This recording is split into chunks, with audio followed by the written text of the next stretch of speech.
All right. Well, welcome everyone to our work session for tonight, Monday, January 24th. And you may notice if you're watching on live stream that there's a different person sitting here. And so I'm Joe Garitano. I am a council member for Ward 8. I also have the privilege to serve as Mayor Pro Tem. So for tonight, I will serve in that role, and thank you for that. So it is 6 o'clock, so let's get started with our agenda. So we have our call to order. The next time then would be our roll call. Ms. Eldridge. Mayor Boland, Councilmember Galani. Here. Councilmember Hopper. Here. Councilmember Jaxie. Here. Councilmember Bertolino. Here. Councilmember Dodwell. Here. Councilmember Ottenberg. Here. Councilmember Edens. Here. Councilmember Bros. Councilmember Garitano. Here. Councilmember Flasher. Here. Councilmember Rambo. Here. Councilmember McCutcheon. Here. Councilmember Farmer. Here. Councilmember Nyan. Here. Councilmember Bartoni. Here. Councilmember Clark. Here. All right, thank you, Mrs. Eldridge. All right, so there are really no comments or announcements, but I do want to just explain a little bit about the role because there is a difference with if we have a tie vote. The Mayor Pro Tem cannot break a tie vote. So if that were to happen, then whatever item would fail. But other than that, I still do get to vote as council member for Ward 8, and pretty much everything else is the same. All right, so next on our agenda, we have several items that are listed for information. So I'll pause and ask if there are any questions related to any of these items. All right, we have Councilmember McCutcheon. Yeah, I have a couple questions. So the receive and file for the Babbler sign, I was a little confused because it didn't look like all aspects of it were finalized. And then there was questions about the LED lights, which Hold on a second. Since that one's later in the agenda, can you hold that one? We just want to focus on anything under for information at this point. oh, I'm so sorry. All right, you don't have anything else? No, only in the next section, sorry. Okay, Councilmember Edens. Yep, just under administration, under fire risk, since it has my name attached to it. My understanding was that it was going to show up on the agenda back when Mayor Boland was here. So I would expect to see it again in February, but I wasn't asked to prepare anything. And my understanding is that's when we would talk about it. So I'm not good enough? no, you're good. You are good enough. Yeah, but you forgot to prepare the attachment. Just kidding. All right, thank you, Councilmember Edens. We'll hold that item there. Any other questions related to for information? All right, and then seeing no other hands up, we will proceed with the for action session. So the first item is for Councilmember Edens related to our lawn and garden summit. Yes, I would love to summarize and give an update on that. So I do have some updates in addition to the attachment, but as you can see, we did meet with staff and go over additional costs that we would need to take to make the event more socially distanced, spread out. Our city administrator felt very strongly that the entire event should be placed outside, which we agreed with, but what that did was mean additional costs had to be incurred. So restroom rentals, chairs, an area for lectures to occur in safely as well. And we are working with our farmers market coordinator to make sure that there are some vendors for beverages and snacks as well. And so far, we've had some great response since I last gave an update. I heard back from a lot more organizations. So our event will be very similar in terms of participation and partner organizations as it was going to be when we had it in 2020 before it was canceled. And so in terms of, quote, bigger fish, we did get confirmation from the St. Louis Science Center and Missouri Botanic Gardens this week that they will be at the event as well.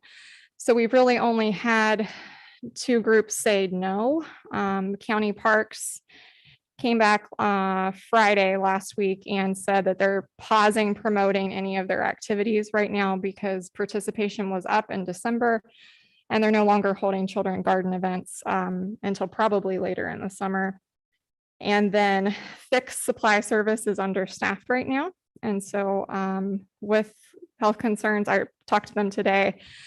They don't anticipate being able to make it, but we could always add them in a booth. And I'm going to look at replacing their lecture with someone from the Botanic Gardens. So if there's any questions or concerns, we're currently looking for a creative solution to projecting outdoor presentations. But otherwise, I think the document's pretty explanatory and it is under the department's budget.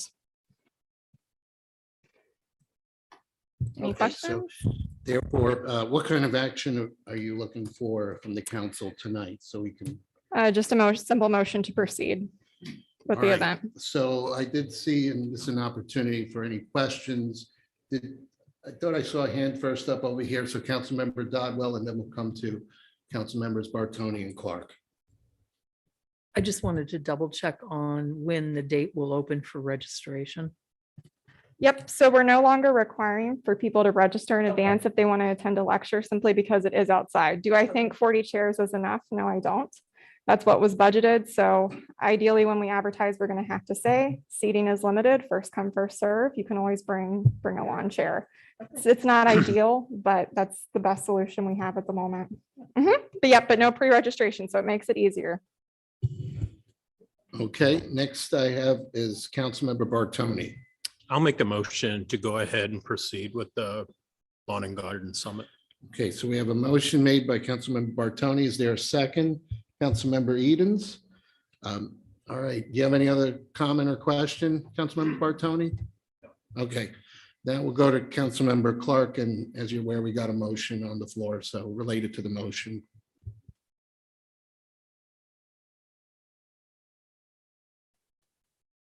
Sorry. When we talked about this before, you had mentioned that on the budget would be trash and police. Is that another expense that would be added to this? From what I remember during discussions, it was a fee that were already incurring under our contract with police, but I will let City Administrator Cross answer that.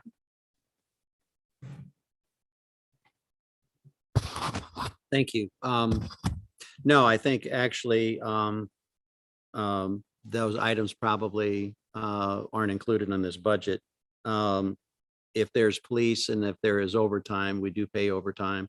And if there is a requirement to hire either Waste Connections to do an extra day, or if we use Glenn Gailey to pick up trash, that would be at an extra cost as well. So that is not in this budgeted number of $2,200. Councilmember Clark, you have a follow-up? I do have a follow-up. Do we have an estimate on what that would be? If I may, I think I would defer that question to Mr. Vunish, who would probably, at least from the trash side, who would have a better idea. In terms of, I would need to check with Captain Mundell in terms of how many hours and how many personnel he would want to staff that event in terms of what that cost might be. That I can find out, but Mr. Vunich, with Mr. Garitano's permission, could perhaps indicate what he thinks the trash would cost. Yes, please. Sure. Director Vunich? Mr. Mayor Pro Tem and members of City Council, the department was going to manage the trash collection the same way it did at the holiday tree lighting. The city has a number of plastic waste containers, and given the fact that we are not having a major meal either at lunch or before dinner and just offering water, I think the volunteers can manage the trash, and then we just deposit it over here at City Hall in our dumpster. So the reason there really wasn't much of a cost there, or any cost, was that I think it's just something we could do as part and parcel of the event. Thank you. Okay, so that answers the question about the trash, right? But you had one other item, which was what, the police? The police. All right, so the city administrator will look into that. Any other questions or comments? Councilmember McCutcheon.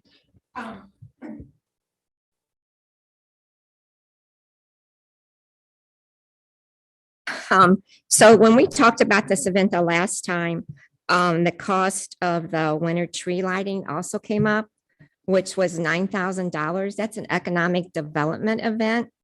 So if the budget is only $4,000, we've already spent $9,000 for an economic event, then, we're in the hole. And I think, Steve, you were going to look into that and find out what happened and why the city was charged. Did you have a chance to do that? We'd already looked into it. I don't know if we actually talked about the whys. We know the whys. We know exactly what occurred and why the city ended up spending $9,000. So that's pretty clear cut, how that occurred in terms of, but at the end of the day, the city still needs to pay $9,000 that was not budgeted. And yes, that will come out of the economic development department's budget.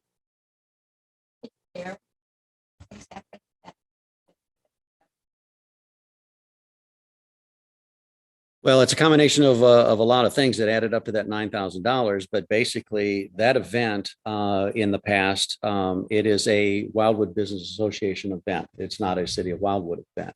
And so the WBA is to incur all the costs from gathering the tree to getting Santa, getting carolers and so forth, with a minor amount of assistance from the city. As it turned out, the city, the WBA was unable to fulfill their obligations, and rather than have the event just not occur, which would have been not the thing to do, Mr. Vunich and I went forward with doing whatever we could to make that event happen, from scrambling to acquire a tree, to the lighting of the tree, to the decorating of the tree, to the food, to Santa, the carolers, everything. Which was not intended to be the cost to the city. So when you add all that up, it came out to be a pretty hefty price tag. But as I said, the alternative was not to have that event, and that was not an alternative. Was not an option. So it's an economic development event.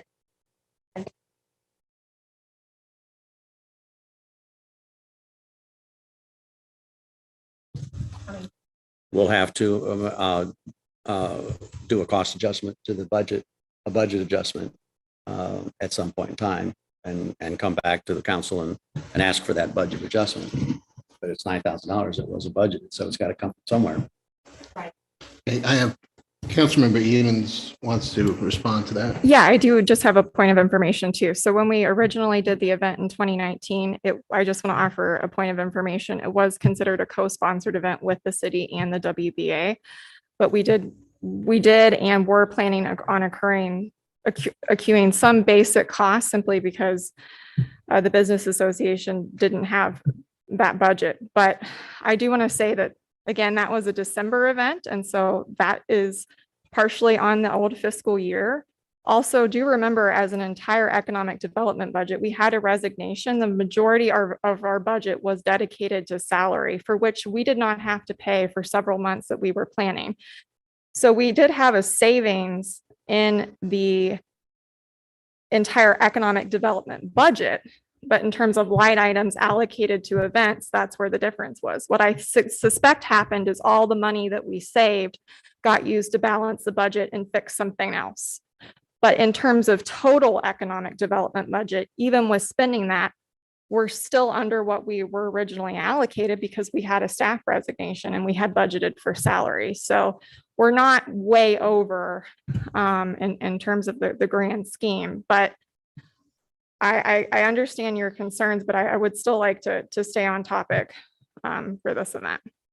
So it sounds like, we had money in the budget to pay for some of that last year. And if there wasn't, then it sounds like we're writing checks out of this year's fiscal budget. But I've been assured that we can afford this event. And so. Well, I am staying on topic because it's part of the budget. And I hear what you're saying, but that's not what Mr. Cross said. So, I mean, and it should be a line item for budgets and not for economic development directors if it's an event. So that's my concern. So we are over budget.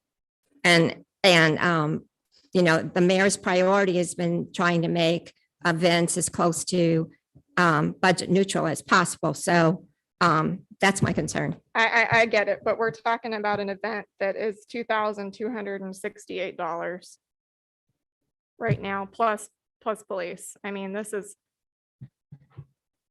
in the grand scheme of things, what a thing to argue about. I mean, yep. Anyone else have any other comments? All right, well, we have a motion on the floor. So we'll see if we can do this by a voice vote. And again, this is for the motion to move forward with this, right? Councilmember Edens? Yep. Okay, all those in favor say aye. Aye. Anyone oppose? Anyone abstain? Abstain. All right, the motion passes. Next item we have is the Department of Planning and Parks. It's a proposal from Wagner and Associates for consulting services in association with the Reserve at Wildwood project. Would that be Director Vunich? Yes, sir. Thank you. Mr. Mayor Pro Tem and members of City Council, the Department of Planning, along with assistance from the Department of Public Works and others, has prepared for your consideration tonight a report with recommendation regarding a consultant proposal and contract. As many of you will recall, much of 2021 was spent discussing a project that's located at the southwest corner of State Route 100 and State Route 109 called the Reserve at Wildwood. That particular project encompasses a 50-acre tract of land and is intended to be developed with 132 single-family homes on individual lots. Grave concerns were voiced both at the Planning and Zoning Commission and City Council when a public hearing was held on this matter before that body about two major areas of the development profile, that being tree preservation and stormwater management. The concerns were so substantial that several of the city council members met a consultant team at the location and walked the site just to verify whether their concerns were tangible or if they were just based upon, let's say, less than final information available on some of the preliminary development plan sheets. Ultimately, that group of city council members, along with the remainder of the body, agreed that further investigations were needed in those two principal areas. Again, tree preservation and stormwater management. To assist in that additional investigation, two consultants were engaged, Davy Resource Group, specifically a gentleman named Andy Berg, and then Dr. David Hammer, who had done work as part of the Watershed Erosion Task Force. The process hasn't been as smooth as one would hope. There is additional addendum to the city's professional services agreement contract, and then the property owners added some conditions for access of our consultant team to the site. Ultimately, though, we were able to forward those items to the consultants, and ultimately Davy Resource Group signed the addendum as well as accepted the conditions associated with the property owners. Unfortunately, shortly after that was completed, Andy Berg left Davy Resource Group, and Davy Resource Group is in the process of hiring an individual to replace him. However, the manager of the St. Louis office has volunteered to step in, is aware of what Mr. Berg was doing, and feels very comfortable in proceeding forward with assistance to the city. The issue with Dr. Hammer related more to the passing of his son and the time frame associated with that. And ultimately, Dr. Hammer has recused himself from further consulting work with the city at this time. The department has been searching for an independent and affordable consultant to assist the city with the stormwater management.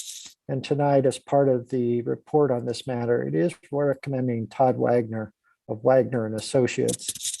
Mr. Wagner has worked with Wilson Hydro on the Watershed Erosion Task Force efforts, and specifically did the detention and retention basin analysis in Cox Creek. That particular analysis was thorough, accurate, and offered some options to the city that had not yet been identified over the course of the past 20 plus years. Mr. Wagner worked for the city of Springfield, specifically in stormwater management, moved from there to city utilities in Springfield, Missouri, and had a very similar role in terms of managing stormwater for projects involving utilities. Tonight, the proposal is before you. The cost of the proposal is approximately $14,000 for the work that's been identified in the scope of services. The department is presenting it tonight for direction. I would note that there were a couple of requested changes to the addendum to the city's professional services agreement. Those have been forwarded to our city attorney. And if the decision of the city council is to proceed forward with legislation, we'll have all that tied up in 3 weeks. Mr. Mayor Pro Tem and members of City Council, if there are any questions of the departments, Public Works and Planning, or Mr. Cross, our city administrator, we're glad to try to answer them at this time. Thank you. I do see one hand up, Councilmember Dodwell. Thank you very much, Joe, for all the effort that's been going on here. Can you tell me how much money we've spent thus far as a city for this project that is being proposed by a builder in the county? In That's our efforts to determine its efficacy and concerns that we might have with the way they're building or how they're building? It's a very good question, Councilmember Dodwell. And to date, we have not yet expended any funds to a consultant per se. Much of the field investigation was done to assist them in developing their proposals. So Andy Berg did do a analysis. It was a very precursory one, and there was a fee, I think, in the range of a couple $1,000s. But for the most part, we have not yet been billed by Dr. Hammer for the work he did in his investigation and preparation of a proposal. So the amount has been nominal to date. Certainly, it's unusual to proceed forward this way with a developer in the waiting. But again, this particular property has been mentioned by other city council members, and I believe yourself, is at the headwaters of Bonham Creek. It's immediately upstream from our community park. So if we're going to basically do what we can, this is the location to try. Thank you. I understand. I've got a couple more questions. Will the consultant be reviewing the builder's information that they have prepared thus far? The Most layout definitely. of their proposal, et cetera? Their Most proposed definitely. look. Pardon me, I interrupted you. I'm My sorry. apologies, ma'am. Most definitely, I have already provided Stock and Associates set of plans that were used for the zoning process to Mr. Wagner. He wanted those to assist in the preparation of his proposal. And as part of the consultant team that's been working with the Watershed Erosion Task Force, he's actually walked portions of Bonham Creek upstream from Community Park because they did identify a location in Community Park as a critical location. And then one last question. Will the builder be offsetting any of the costs for us, AKA participating in the payment of this consultant? That particular question has not been approached with the developer. In the case, used to be Payne Family Homes, now I believe Fisher. But I believe Mr. Doster is in attendance tonight, who represents the developer. So certainly we can, before we move forward, he's heard the concerns and we can talk about this over the next 3 weeks.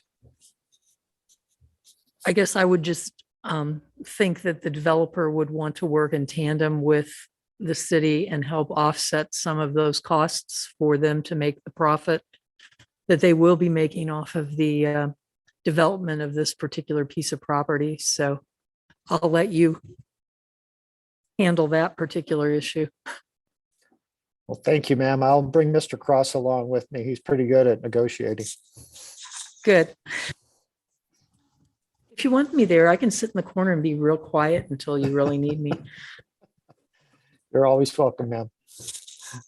All right, thank you. Next, I see Councilmember Ryan. I just had a question. I know, the developer had some stipulations.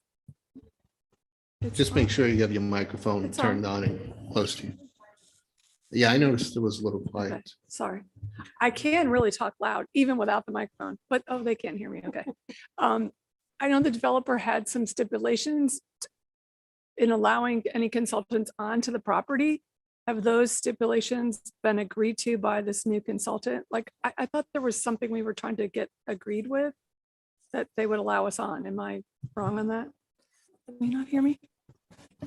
Councilmember Nyan, you are not wrong on that particular issue. The property owners, through their attorney, did create a list of conditions for consultant access. Davy Resource Group received that list and has proceeded forward with acceptance of all of them. Mr. Wagner was provided that list as well, along with, again, the addendum to the city's professional services contract, and only returned with comments relative to the city's addendum. Thank you. You're welcome. I have two hands over here. So Councilmember Bertolino and then Edens. Thank you, Joe. I would like to make the motion that we prepare legislation to be presented at the February 14th meeting as recommended by the department. Thank you, Joe. Also, in that amendment or in that recommendation, and also caution against asking the developer to participate in the cost, in that I don't think we want them to be a party to basically the information and the process that we're going to go through, because it puts them in the position of being in control of that in some way. At least I would be if I was them. I would want to have some say in it. I don't think we want that. I think we want a separation. We're doing this study for our own information, then to respond back to the builder. So I would, with caution, say we shouldn't really ask them for participation. That's my opinion. Okay. Thank you for that. And Councilmember Dodwell, is that a hand for a second? I'll second it and I'll withdraw my earlier request. Okay, so we have a motion on the floor. Councilmember Edens, you had your hand up next. Is this related to the motion? I believe so. It's just a question of information. So since the debate that occurred was about the party that is responsible for paying most, all, or part of it.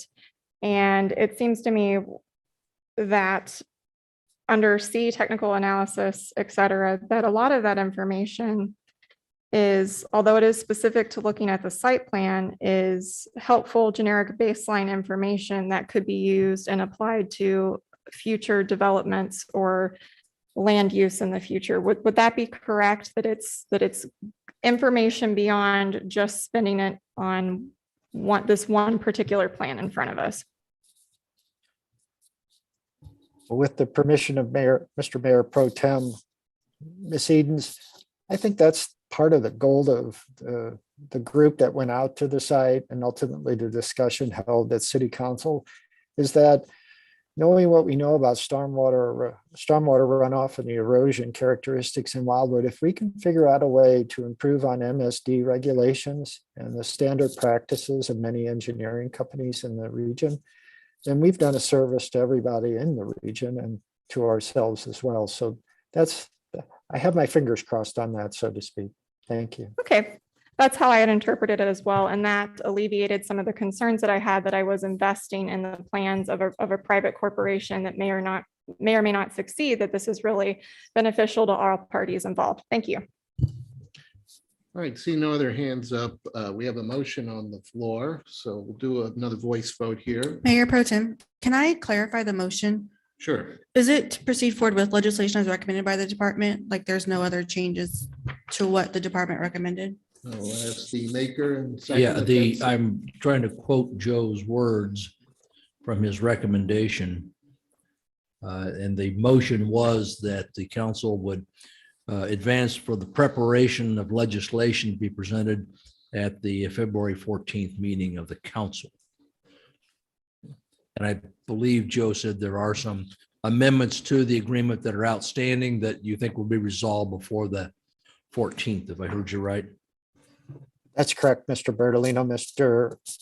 Wagner, and the city attorney, and Mr. Cross, Mr. Brown, and I all need to work together to see if we can come up with that amended agreement, or if not, a different approach. But yes,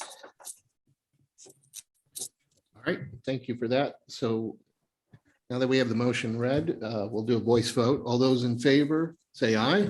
Aye. Anyone oppose? Anyone abstain?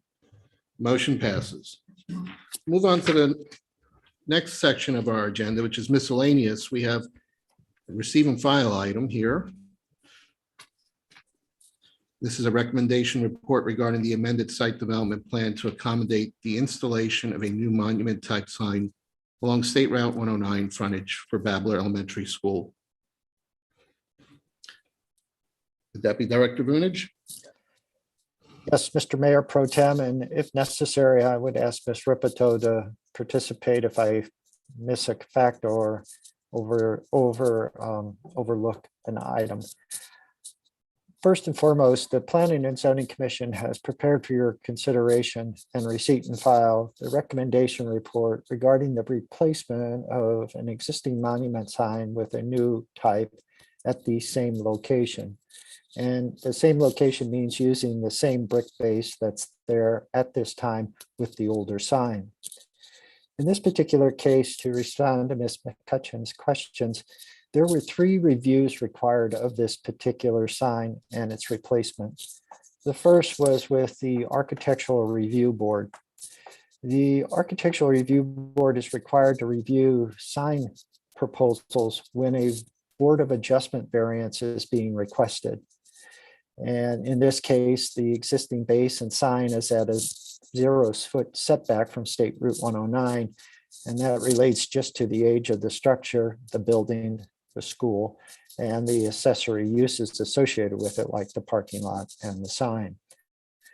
The Architectural Review Board also was required to look at the sign itself because our outdoor lighting requirements speak to a dark background with light lettering, which is very, very difficult to do with changeable copy signs, as is the case here. So the Architectural Review Board made a recommendation that the sign's lighting be decreased in temperature. Sign lighting is measured in degrees Kelvin. Originally, the sign manufacturer wanted a 7,000 degree Kelvin temperature. Ultimately, the city's lighting consultant recommended half of that, 3,500 degrees Kelvin. That'll make it a less harsh light and warmer in character. Along with that, the Architectural Review Board required a dimmer be placed on the sign so that if the 3,500 degree Kelvin is too much, there's a way to address it on a case-by-case basis. And then finally, on nights when events aren't being held at the school, the sign must be turned off at 8 p.m. With those conditions, the Architectural Review Board forwarded a favorable recommendation to the Board of Adjustment and authorized the light background with dark lettering. The Board of Adjustment was the last in the row of reviews, and so I'll jump to Planning and Zoning Commission. The Planning and Zoning Commission cannot authorize a variance. So when it was presented the sign location, it was told that it was going before the Board of Adjustment, basically 3 days later, and that its recommendation could be to support the board's action if they granted a 0-foot setback or whatever distance, or require it to be at 50 feet, which would place it somewhere in the parking lot and a parking stall. The Planning and Zoning Commission, again, with its authority, cannot reduce the setback, only the Board of Adjustment can. So the Planning and Zoning Commission accepted the ARB's recommendation and conditions and sent forward to the Board of Adjustment basically a statement saying, we approve the location if you choose to approve it. If not, it has to be at 50 feet from the edge of right of way. The Board of Adjustment met last Thursday night and approved the variance, noting that using the existing base requires no new site disturbance and that the sign was a better image and newer, and obviously was replacing something that was extremely old. And so again, the process followed the chain of events that it had to, and ultimately the commission was kind of in the middle of all of that, and tonight is submitting its report for for receipt and filing. Thank you. Okay, thank you, Director Vunich. And again, this is just a receive and file item, so there is no action asked from the council.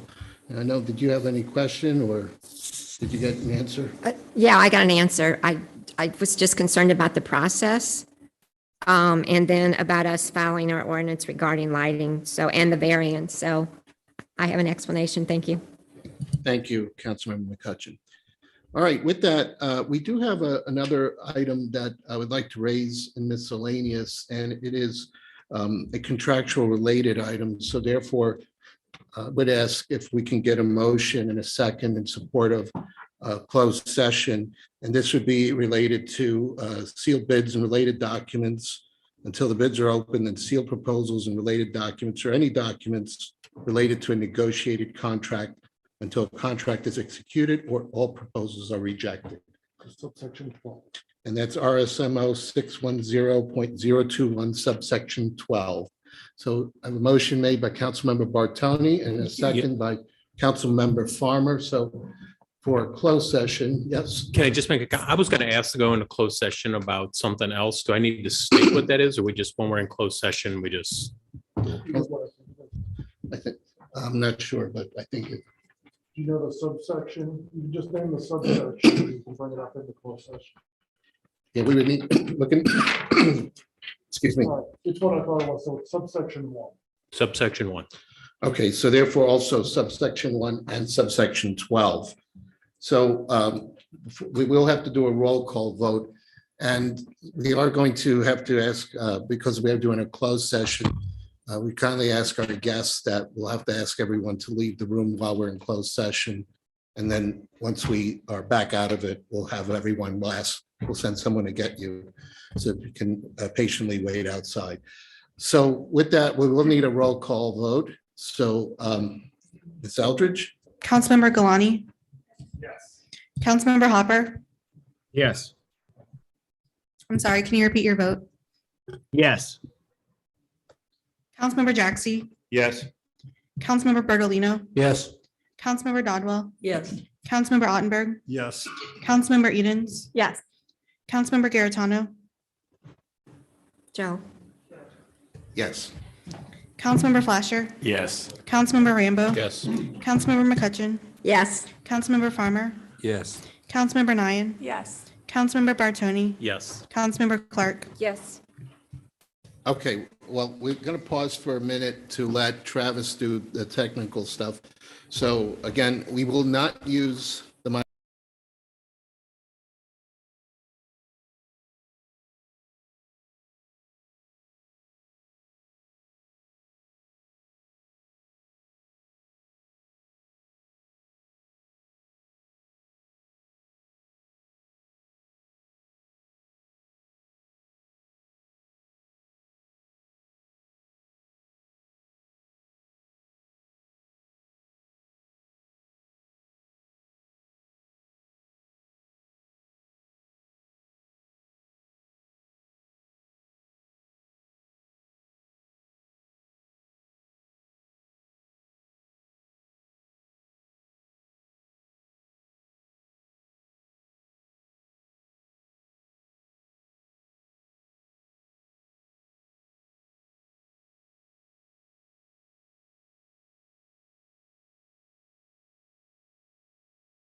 right.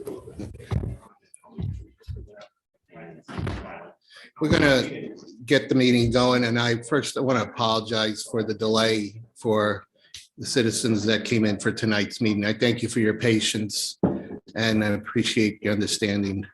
Discussions can sometimes carry on.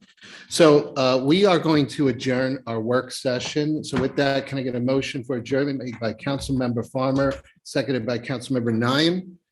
And all those in favor, say aye. Aye. Any opposed? Any abstain? The work session is adjourned. So we'll just wait about another 30 seconds, see who else we have. Councilmember Edens.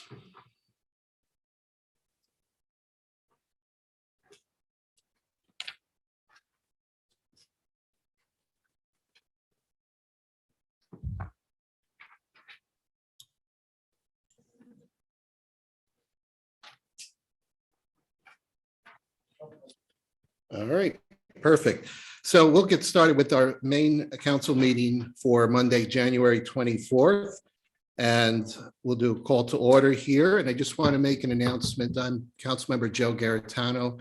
I also have the privilege of serving as Mayor Pro Tem. So I'll be filling in tonight for our meeting here. So thank you again for the opportunity, and I'll try to do my best. So with that, we'll have a roll call, Ms. Eldridge. Mayor Boland, Councilmember Galani, Yes. Councilmember Hopper, Yes.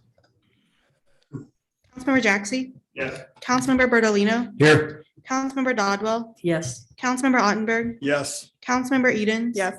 Councilmember Bros, Councilmember Garitano, Yes. Councilmember Flasher, Here. Councilmember Rambo, Yes. Councilmember McCutcheon, Here. Councilmember Farmer, Here. Councilmember Nyan, Here. Councilmember Bartoni, Here. Councilmember Clark. Yes. Okay, thank you, Ms. Eldridge. So join me in the Pledge of Allegiance. I pledge allegiance to the flag of the United States of America, and to the republic for which it stands, one nation, under God, indivisible, with liberty and justice for all. The next item on the agenda will be the approval of the minutes for the January 10th, 2022 work session and regular meeting minutes. Is there a motion for approval of the minutes made by Councilmember Ottenberg, seconded by Councilmember Farmer? Do we have any questions or comments regarding the minutes? Seeing none, all those in favor say aye. Aye. Any opposed? Any abstain? The minutes are approved. Now we'll enter the next part of the agenda, which is public participation. So I'm going to read something here. Public comment is a valuable component of our meeting. Anyone who wishes to speak must complete a speaker card and provide it to the city clerk, who is seated to your left of the podium. When your name is called, please approach the podium and state your name and ward. To ensure that all who wish to speak have the opportunity to do so, there is a 5-minute time limitation. I will let you know when the time limit is reached.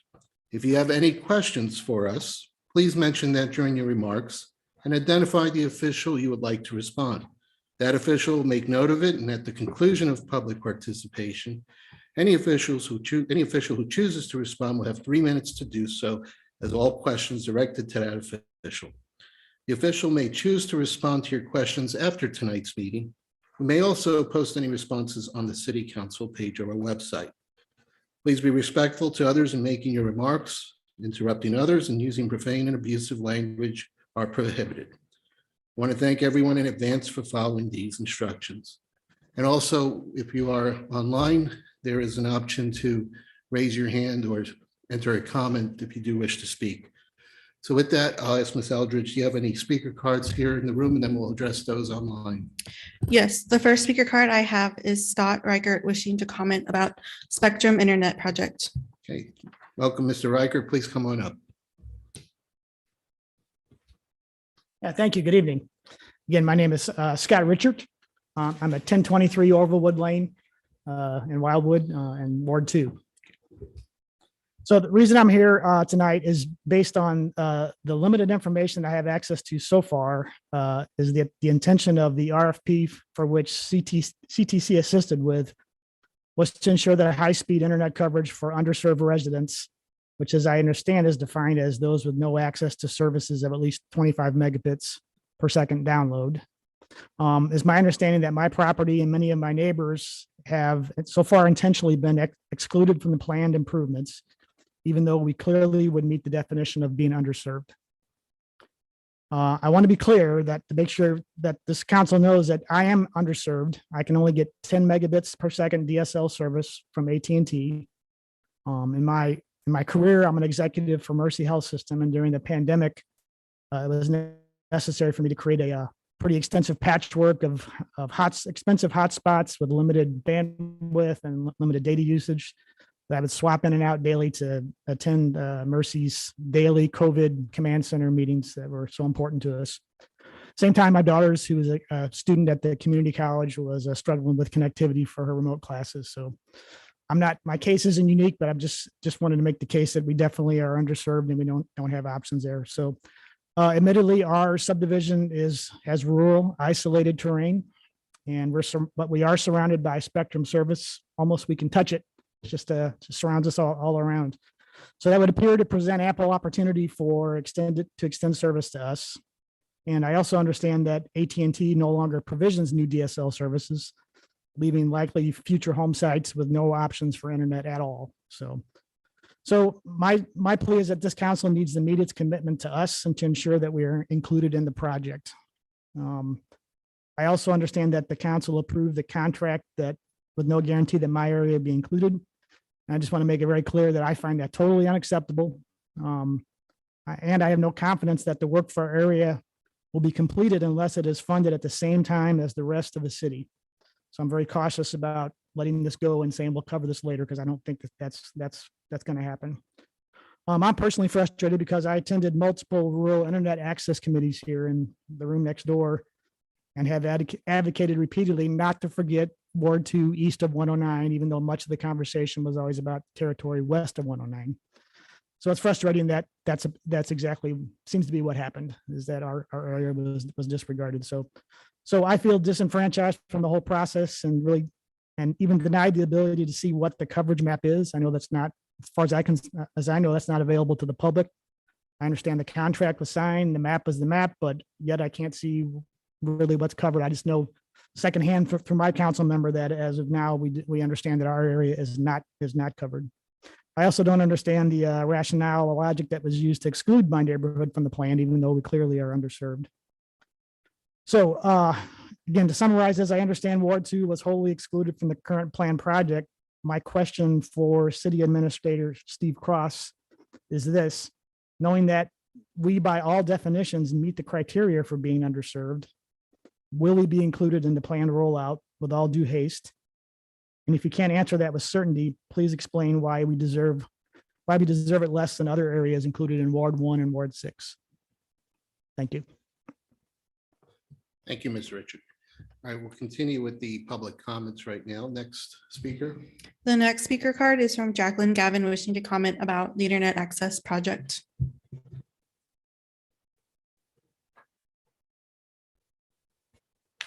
Good evening. My name is Jacqueline Gavin. I live at 911 Orvillewood Lane, and I'm also on the Board of Trustees for our subdivision. Our subdivision is comprised of 18 families. Many are present here today. We are uniquely located, convenient to all the many great amenities of Wildwood, but also tucked back and have some privacy back in the woods. We are surrounded, however, by many large neighborhoods who have access to high internet speed. That's why when our family moved to Orvillewood Lane in 2019, we were surprised to find that our only options for internet were AT&T broadband at a maximum speed of 5 megabits per second, or satellite internet, which I'm sure you are all aware of is unreliable, especially in a heavily wooded area like ours. So we've been using AT&T at 5 megabits per second for the last 3 years, and we run into issues on a daily basis. I understand there are a couple council members who understand just how inadequate that speed is. I work as a clinical pharmacist practitioner, helping patients manage chronic disease states. When working from home, I'm unable to reliably maintain video connection to conduct their medical appointments. In the past, I've had to drive to my sister's house in the Wild Horse Creek subdivision. Ironically, it borders our subdivision, yet they have access to speeds up to 1,000 megabits per second, over 200 times what we have access to. My husband often works from home, interacting with military and executive leadership. He frequently has similar issues. On days we both work from home, either one of us has to leave the house to connect to the internet or use the hotspot, which is costly, inconvenient, and also unreliable at times. Outside of our professional life, we have 2 small children, 2 years old and 5 months old. We nearly always experience poor quality when trying to video call with their grandparents, which is especially important during a pandemic. Other simple things that some of you may take for granted that we cannot do on our internet include working on a computer while a TV is running in the other room, having a cell phone connected to Wi-Fi while also working on a computer, having an Amazon Alexa dot simply plugged in while trying to watch TV. I know each and every one of my neighbors could come up and tell you about similar struggles. I want to make it clear our current internet service is not a result of being unwilling to pay for good quality service. We looked into Starlink, Elon Musk's new satellite internet. It was supposed to be more reliable as a satellite option. We paid over $500 for equipment and $100 a month for several months, only to find it was less reliable than the AT&T plan. We have all been so excited about the mayor and the city council's promise to deliver high-speed internet to the underserved residents of Wildwood like ourselves. During the development of this project, we understood that no one would be left behind, that this was for all the underserved residents. We were shocked when we found out we were excluded from Charter's map. While I know wards 1 and 6 have a high number of underserved residents, we should not be treated any different in Ward 2. We are all residents of Wildwood, and we should all have equal opportunity and access to this program. The RFP states 5.2 item 3, if unable to provide service to all underserved premises, state the reason why. City Administrator Cross, please respond and let us know why the 18 families on Orvillewood Lane are being excluded from the map. It should not be very difficult or costly to add lines to our subdivision with all the neighboring residents who have access to high speeds. This is an area that desperately needs your attention and support. If all residents who are unserved or underserved cannot be included in the program, please prioritize residents who only have access to 5 megabits per second as their fastest speed. People with speeds higher than us should not be receiving these funds before us. We should not be lumped into the same group as residents who have somewhat slow speeds. If there are residents who were included in the initial charter map who have since gained access to faster speeds via whisper towers or other methods, reallocate their funds to us. We are still very much struggling. We are deserving and ideal candidates for this program. Internet service providers have no motivation or incentive to upgrade our lines without the help of our trusted government officials. Please help us, and thank you for representing us all. Thank you, Mrs. Gary. Next speaker. Next speaker card is Keith Reynolds, wishing to comment about lack of high-speed internet in Chesterfield for subdivision.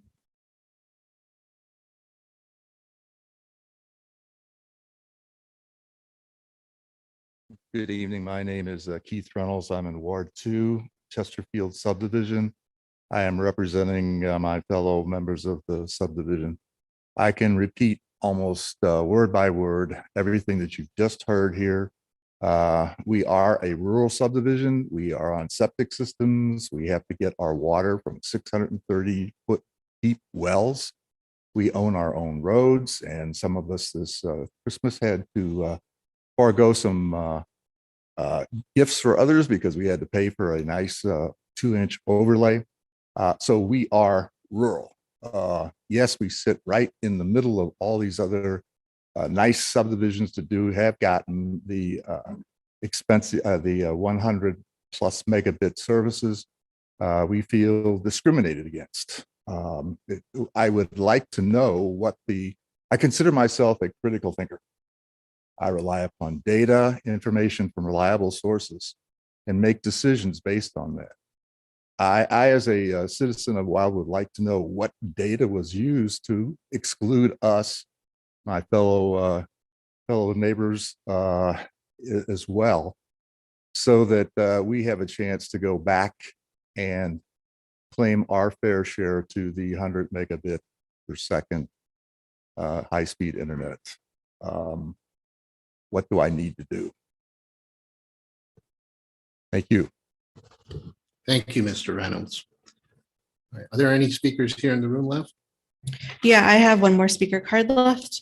It is James Vanek wishing to comment about the roundabout at Ridge Road.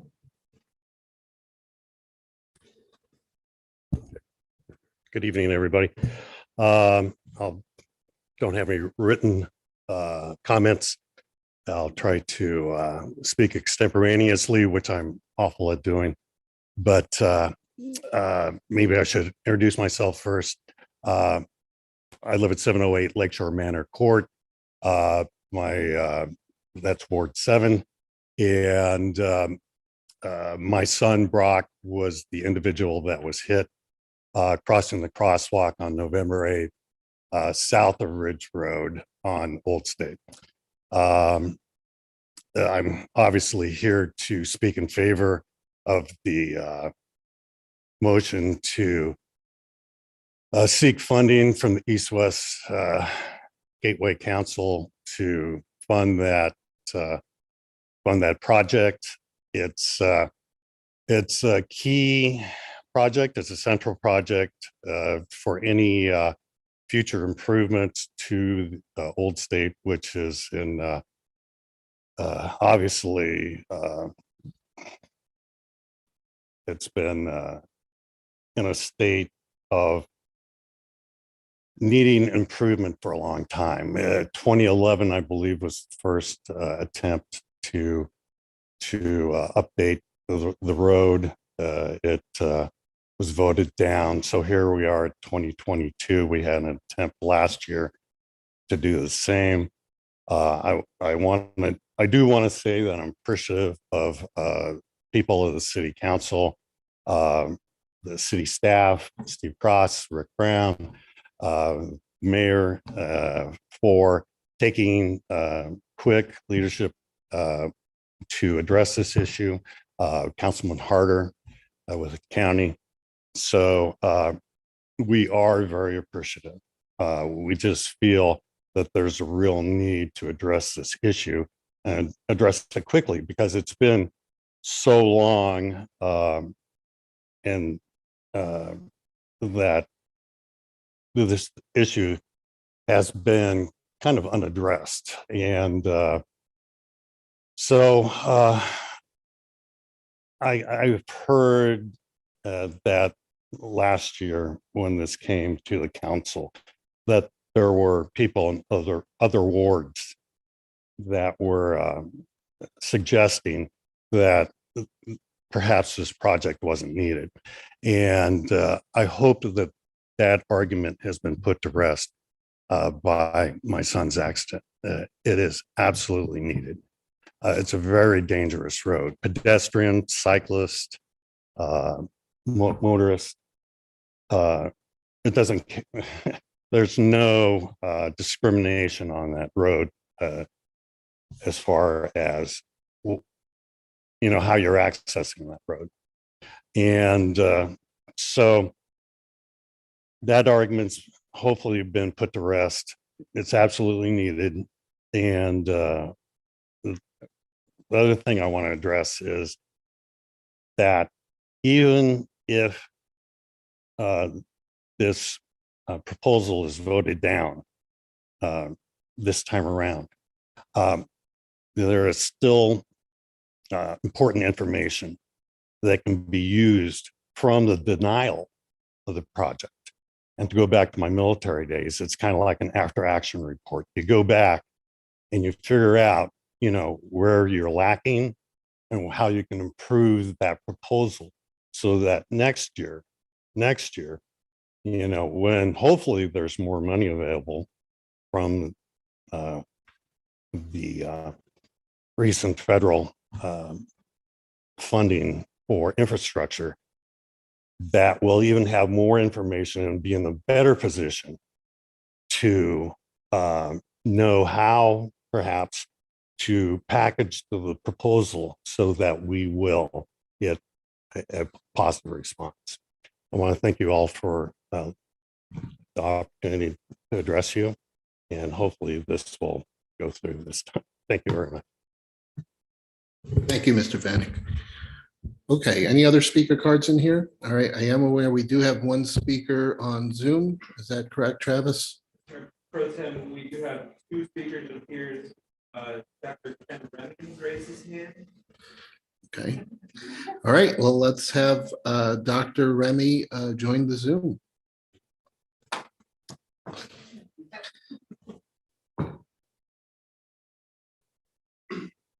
Dr. Remy, please state your ward, please.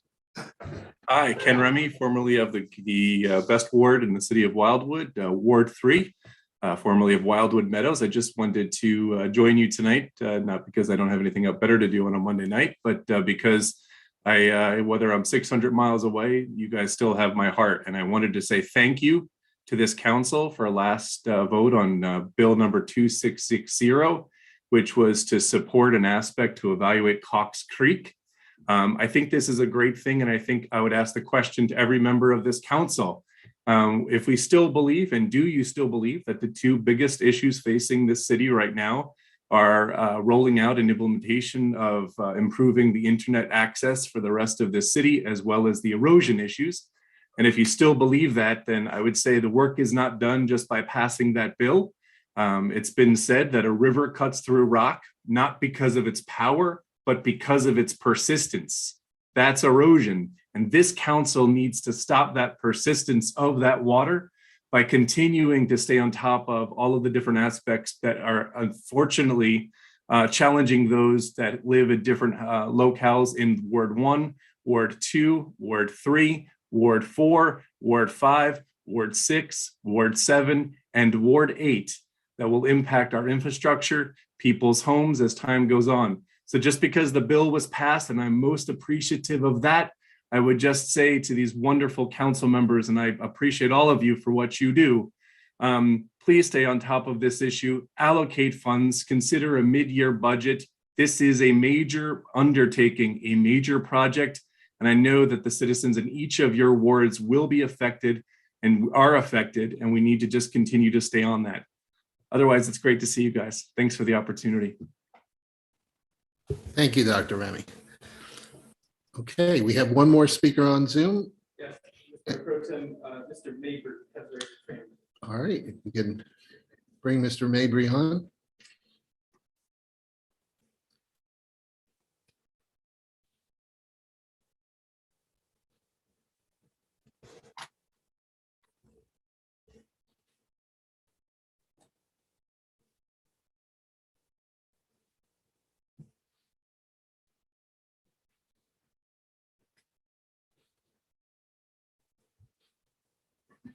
Mr. Mabry, if you could unmute your phone and just please share your ward number, and you can please go ahead and comment.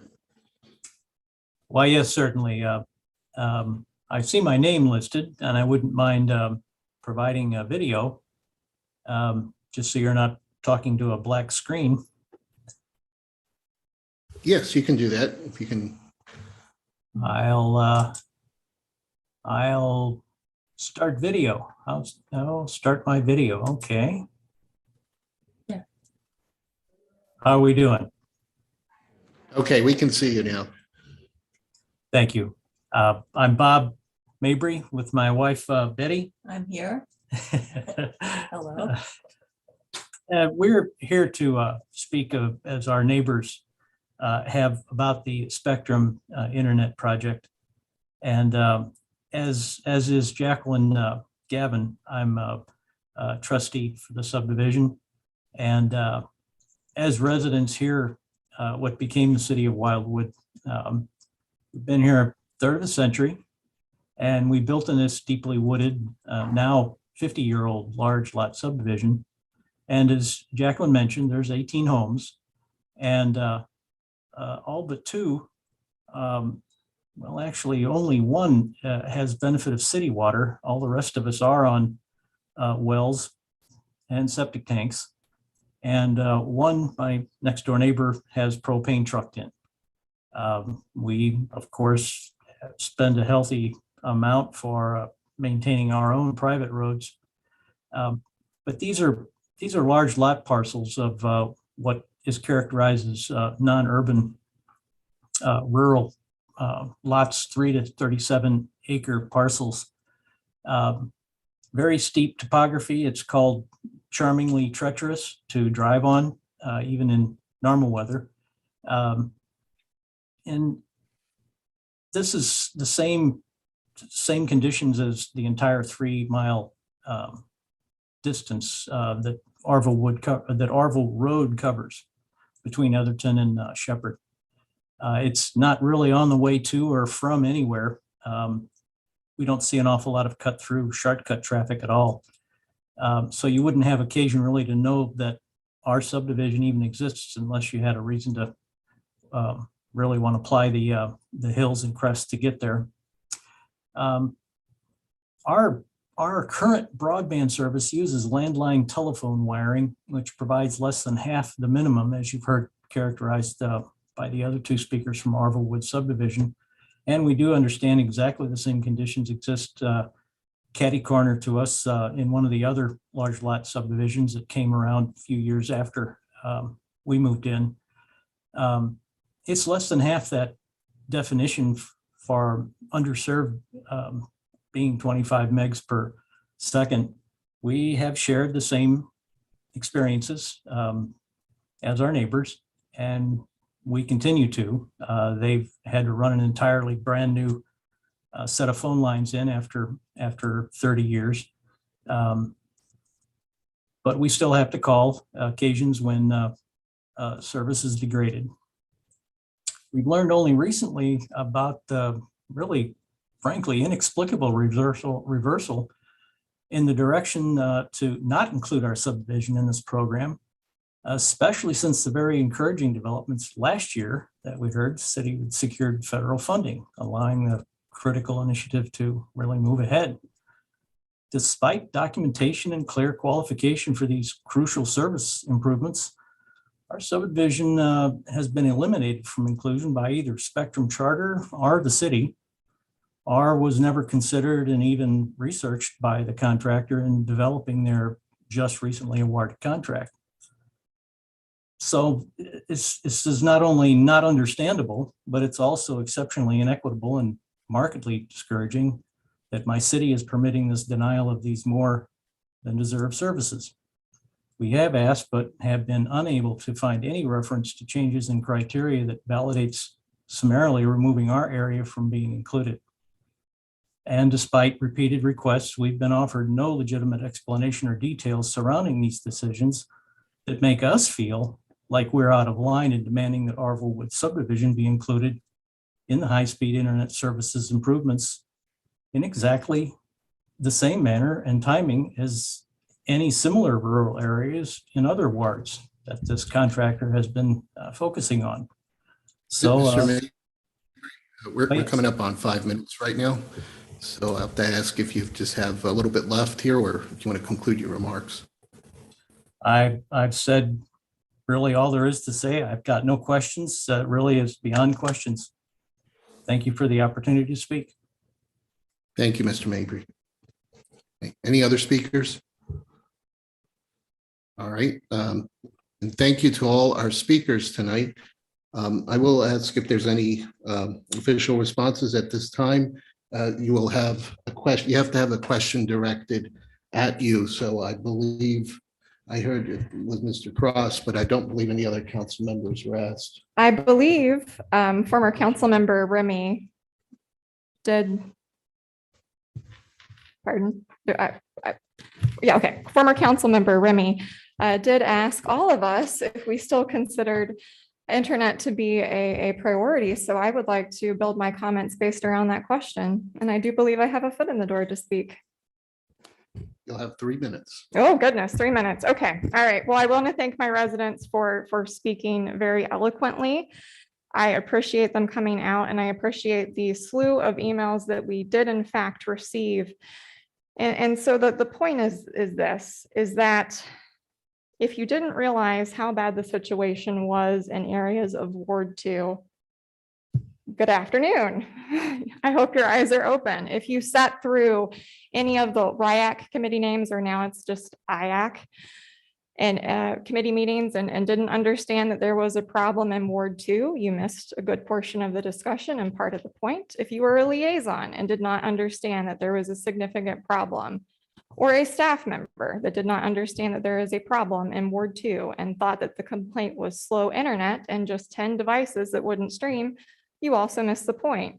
I hope this illustrates why I still believe it is a major priority of the city, this and erosion and funding streams, because we have to have a solution that creates equity and fixes the problems as we've defined them, which is with the definition of underserved set by the federal government, although we know it has recently changed. My residents still clearly fall into that. I mean, my gosh, the letters we got today, DSL, okay, 10 to 12 megabits per second, 10 megabits per second. We heard 5, we heard 12, we heard average way less than 25. Oh, here's another one, DSL. This poor person has 4 hours to download and print a work document. 4 hours. I'm supposed to chair economic development and explain the importance of workplace flexibility and access to do your job and the means that you have to do it, which right now is working at home for many people. And so it's just the repercussions are huge. Here's another one, same thing. AT&T, little service. Here's another one. You have a stack. I hope you really printed them out and read it. Same thing, 5 megabits per second. So all these residents want is to be part of the solution. They don't want to be left behind. They want to be in the initial rollout. They're not asking for too much. They don't live a different lifestyle than west of 109. And so we made promises as a council, as a city, as staff, that we were going to provide a solution for people that met those definitions. So let's do it. Thank you. Thank you. All right. Well, we'll move on then to the next part of the agenda, which is mayor's announcements and appointments. So obviously I'm not the mayor, I'm the mayor pro tem, so no announcements here. We do not have any public hearings, so we have unfinished legislation, which is up next here. So we'll have the second reading of Bill 2662 is before the council for final passage and concerns Ward 1. Is there a motion for the second reading of the bill? Made by Councilmember Clark. There's second. Made by Councilmember Jaxi. All in favor, say aye. Aye. Any opposed? Any abstain? All right, Ms. Eldridge, please read Bill 2662. Bill 2662, an ordinance of the city of Wildwood, Missouri, authorizing the mayor to negotiate and execute a city contractor agreement on behalf of the city with Spencer Contracting Company for the 2022 Community Development Block Grant at ADA Curb Ramp Project, second reading. All right. Director Brown, do you have anything to add to the information that's already been provided to the council? Thank you, Mayor Pro Tem. I don't have anything additional to add, but I'm available for any questions from the city council. All right, Bill 2662 is on the floor for discussion. Is there any discussion? All right, seeing none, Ms. Eldridge, please call the roll for final passage. Councilmember Dodwell, Yes. Councilmember Ottenberg, Yes. Councilmember Edens. Yes. Councilmember Garitano, Yes. Councilmember Flasher, Yes. Councilmember Rambo, Yes. Councilmember McCutcheon, Yes. Councilmember Farmer, Yes. Councilmember Nyan, Yes. Councilmember Bartoni, Yes. Councilmember Clark, Yes. Councilmember Galani, Yes. Councilmember Hopper, Yes. Councilmember Jaxi, Yes. Councilmember Bertolino. Yes. Bill passes. Moving on to Bill 2663 is before the council for final passage and concerns all wards. Is there a motion for the second reading of the bill made by Councilmember Farmer? Is there a second? Councilmember Dodwell. All in favor, please say aye. Aye. Any opposed? Any abstain? All right, Ms. Eldridge, please read Bill 2663. Bill 2663, an ordinance of the city of Wildwood, Missouri, authorizing the mayor to execute a city consultant agreement on behalf of the city with Davy Resource Group Incorporated for 2022 on-call arbor services, second reading. All right. Director Brown, do you have anything to add to the information that's already been provided? Thank you, Mayor Pro Tem. I have nothing further for this bill, but I'm available for any questions from the city council. All right, Bill 2663 is on the floor for discussion. Is there any discussion? All right. Ms. Eldridge, please call the roll for final passage. Councilmember Ottenberg, Yes. Councilmember Edens, Yes. Councilmember Garitano, Yes. Councilmember Flasher, Yes. Councilmember Rambo, Yes. Councilmember McCutcheon, Yes. Councilmember Farmer, Yes. Councilmember Nyan, Yes. Councilmember Bartoni, Yes. Councilmember Clark, Yes. Councilmember Galani, Yes. Councilmember Hopper. Yes. Was that a yes? Yes. Councilmember Jaxi, Yes. Councilmember Bertolino, Yes. Councilmember Dodwell. Yes. All right, the bill passes there. Moving on next to Bill 2664 is before the council for final passage and concerns Ward 8. Is there a motion for the second reading of the bill made by Councilmember Galani? Is there a second? Made by Councilmember Bartoni. All in favor, please say aye. Aye. Any opposed? Any abstain? All right, Ms. Eldridge, please read Bill 2664. Bill 2664, an ordinance of the city of Wildwood, Missouri, authorizing the adjustment of certain boundary lines between four lots that are known as tracts of land in the east one half of the southwest quarter of Section 1, Township 44 North, Range 3 East, and adjusted Lot A of adjusted lots 2 and 3 of the Sugar Subdivision, Book 369, page 267, City of Wildwood, St. Louis County, Missouri, was said being located on the west side of Atherton Road, north of Manchester Road, which will thereby create more buildable areas for the two properties to be known hereafter as the boundary adjustment of 2545 and 2531 Atherton Road, second reading. All right, Director Vunich, do you have anything to add? Sir Mayor Pro Tem, I do not, but I am available for questions. Okay, Bill 2664 is on the floor for discussion. Is there any discussion? Councilmember Bartoni. Thank you. Mr. Vunich, and if I remember correctly, at the last meeting, somebody had asked for a second reading on this, but you said you had something you wanted to check first. I just want to make sure that you got checked whatever you wanted to check, or if I'm thinking of a different bill, you can ignore the question. Mr. Bartoni, yes, this particular item was not ready for a second reading approximately 2 weeks ago. I have talked to the owner of property and I think we have everything worked out. Thank you. Councilmember McCutcheon. Yeah, Joe, I just have a question. Was this partial one that was discussed during the town center update committee? I do not recall that, Ms. McCutcheon. Just very briefly, though, there are four lots that constitute this particular tract of land. And by the boundary adjustment that's being proposed will actually decrease the level of nonconformity and create two buildable lots that hopefully will be consistent with the town center plan. The next step in the process, at least for one of them, is a rezoning. Thank you. And what district is this considered? Is this neighborhood edge or neighborhood transition? It's neighborhood edge, ma'am. Okay, thank you. All right, seeing no other hands up, Ms. Eldridge, please call the roll for final passage. Councilmember Edens, Yes. Councilmember Garitano, Yes. Councilmember Flasher, Yes. Councilmember Rainbow, Yes. Councilmember McCutcheon, Yes. Councilmember Farmer, Yes. Councilmember Nian, Yes. Councilmember Bartoni, Yes. Councilmember Clark, Yes. Councilmember Galani, Yes. Councilmember Hopper. Yes. I'm sorry, can you repeat your vote? Yes.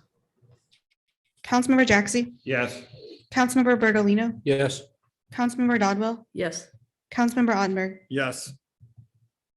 All right, bill passes. Moving on to new business, Bill 2667 is before the council for the first reading and concerns Ward 1. Is there a motion for the first reading of the bill? Councilmember Clark, is there a second? Councilmember Jaxi. All in favor, please say aye. Aye. Any opposed? Any abstain?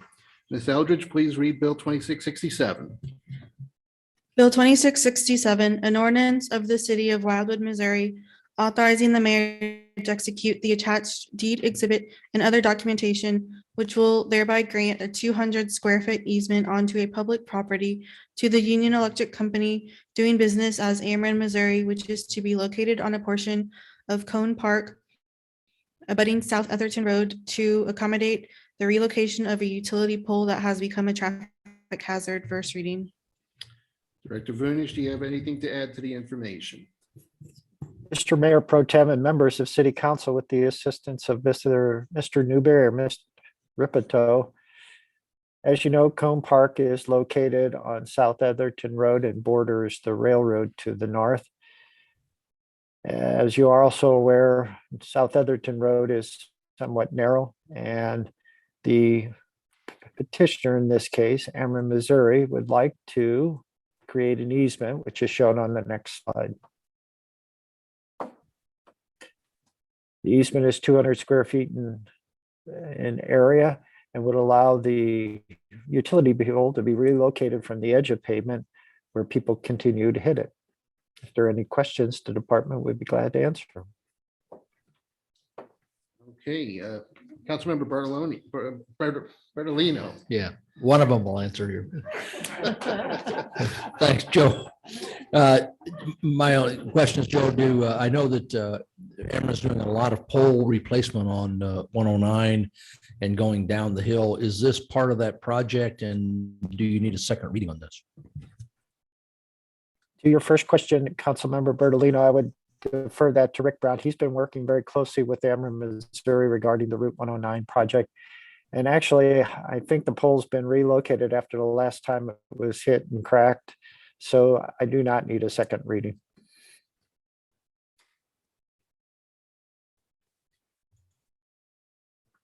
Would you like me to respond, Mr. Bertolino? I'm not aware this is part of the existing work. I think it must be a one-off from my knowledge. I'm not aware that it's related at all, but it seems like a good idea, if you ask my opinion.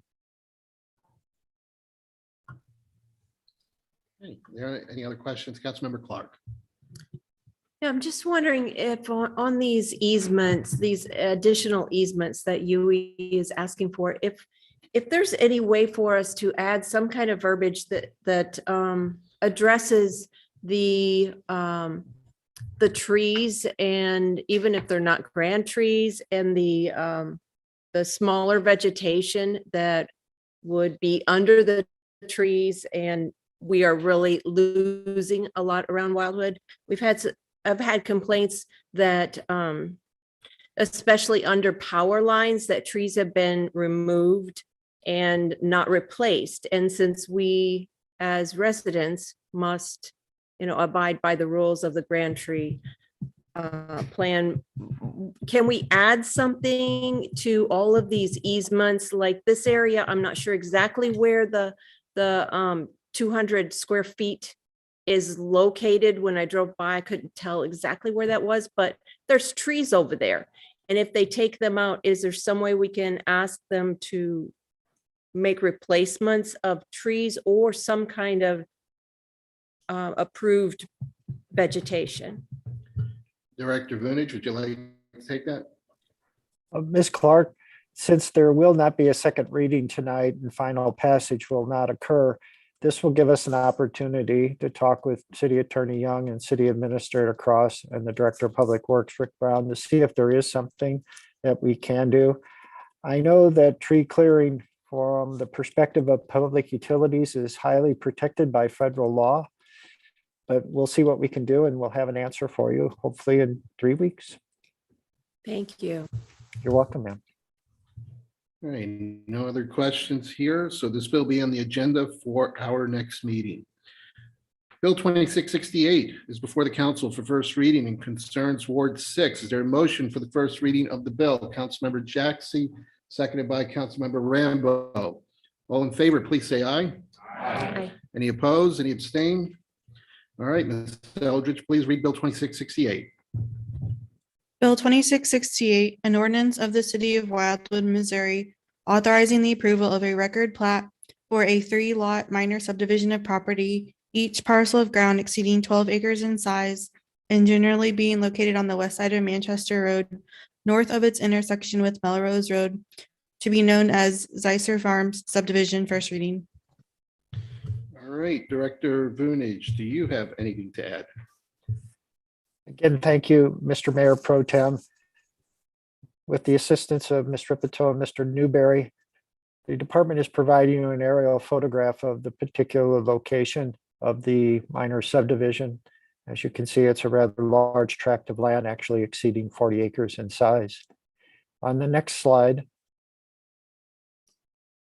the property owners, which is a trust, are proposing to subdivide the 40+ acre tract of land into 3 lots. And as you can see, one of the lots is over 12 acres, almost 13 acres, with the remaining 2 being 14+ acres in size.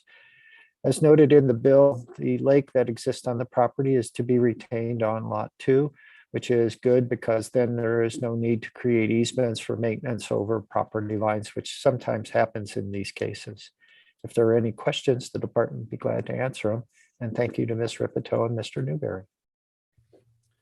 We have any questions? Councilmember Dodwell. Director Vunich, are you asking if there be a second reading for this item? Not tonight, sir. All right, then this bill will be on the agenda for the next meeting. Moving on to resolutions. We have resolution 2022-1 before the council and concerns Ward 7. Is there a motion to adopt resolution 2022-1? Made by Councilmember Flasher, seconded by Councilmember Galani. Ms. Eldridge, please read resolution 2022-1.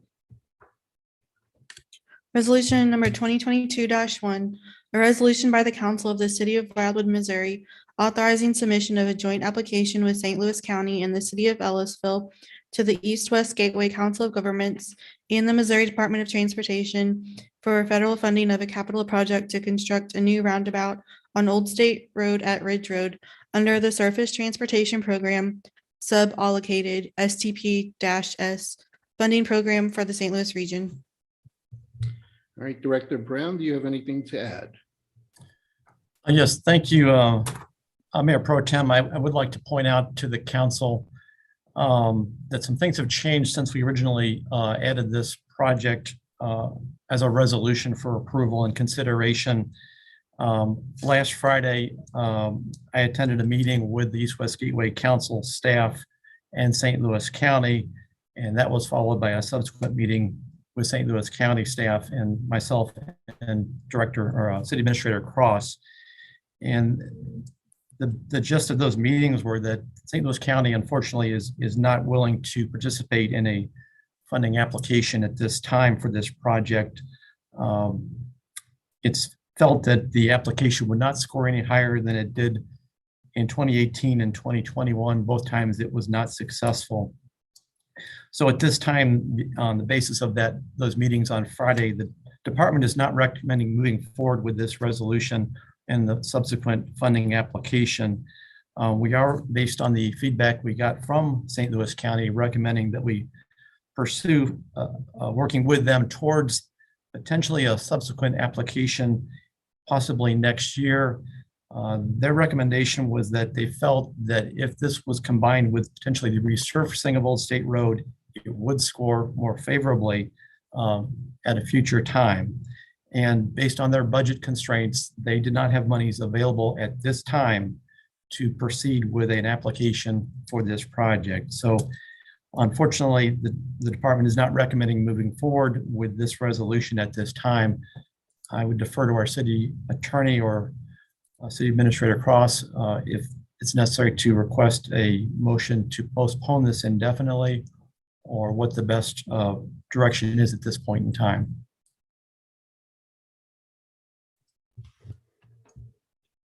Okay, City Attorney Young. It is the desire of the council to proceed as recommended by the Director of Public Works to simply take this off the agenda and not proceed at this time. An appropriate motion would be a motion to postpone indefinitely. All right, do we have any questions? We have Councilmember Flasher and Bartoni, Edens, and Galani. So Councilmember Flasher. Is there anything lost by making the application? And just finding, well, $2,000 is refundable if not successful.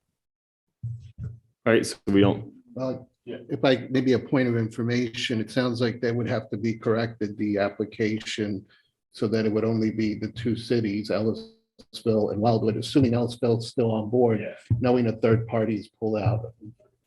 All right, City Administrator will comment on that. Thank you.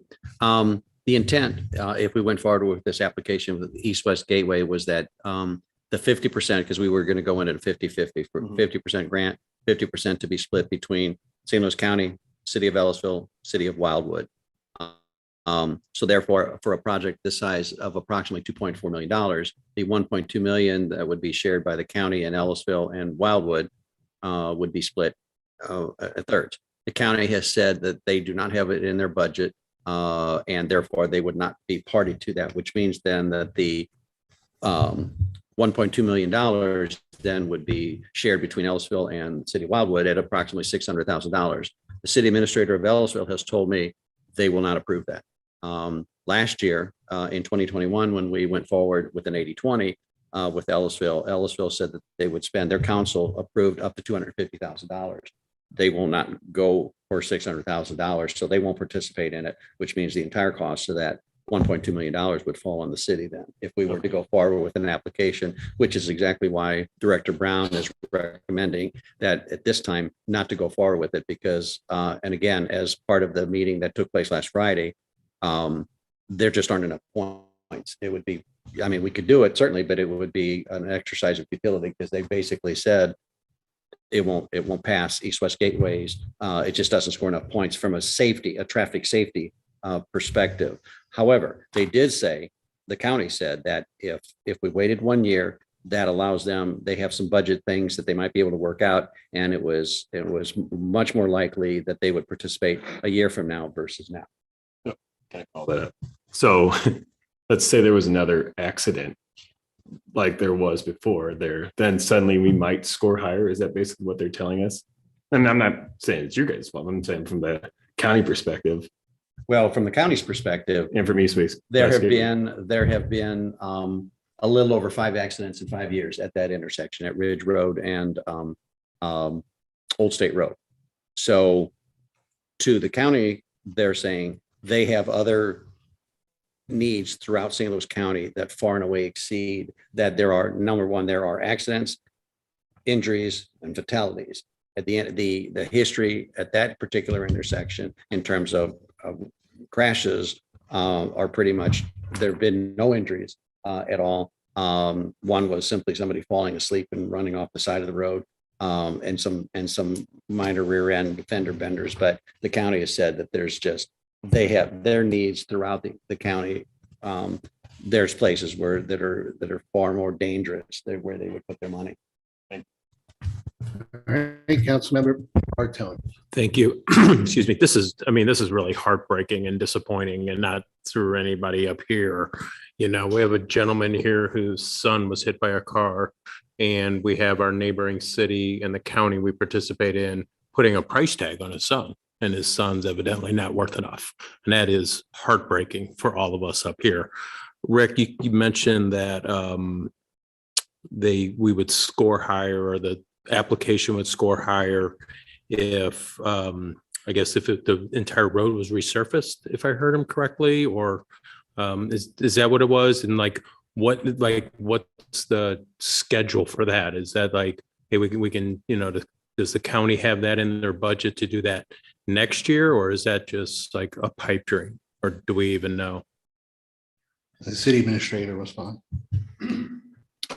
Mr. Bartoni, a couple things. The county has indicated that if we waited a year, that their participation in a proposed roundabout could be bundled with a resurfacing of the road. And therefore, they believe that that with their budget, there might be funds to do both of those projects. Now we're talking about the roundabout. I mean, we have 3 different issues here, and I want to make sure that everybody is fully understands that we have 3 separate issues. We have the proposed roundabout. We have a crosswalk, and then we have Old State Road going to the south.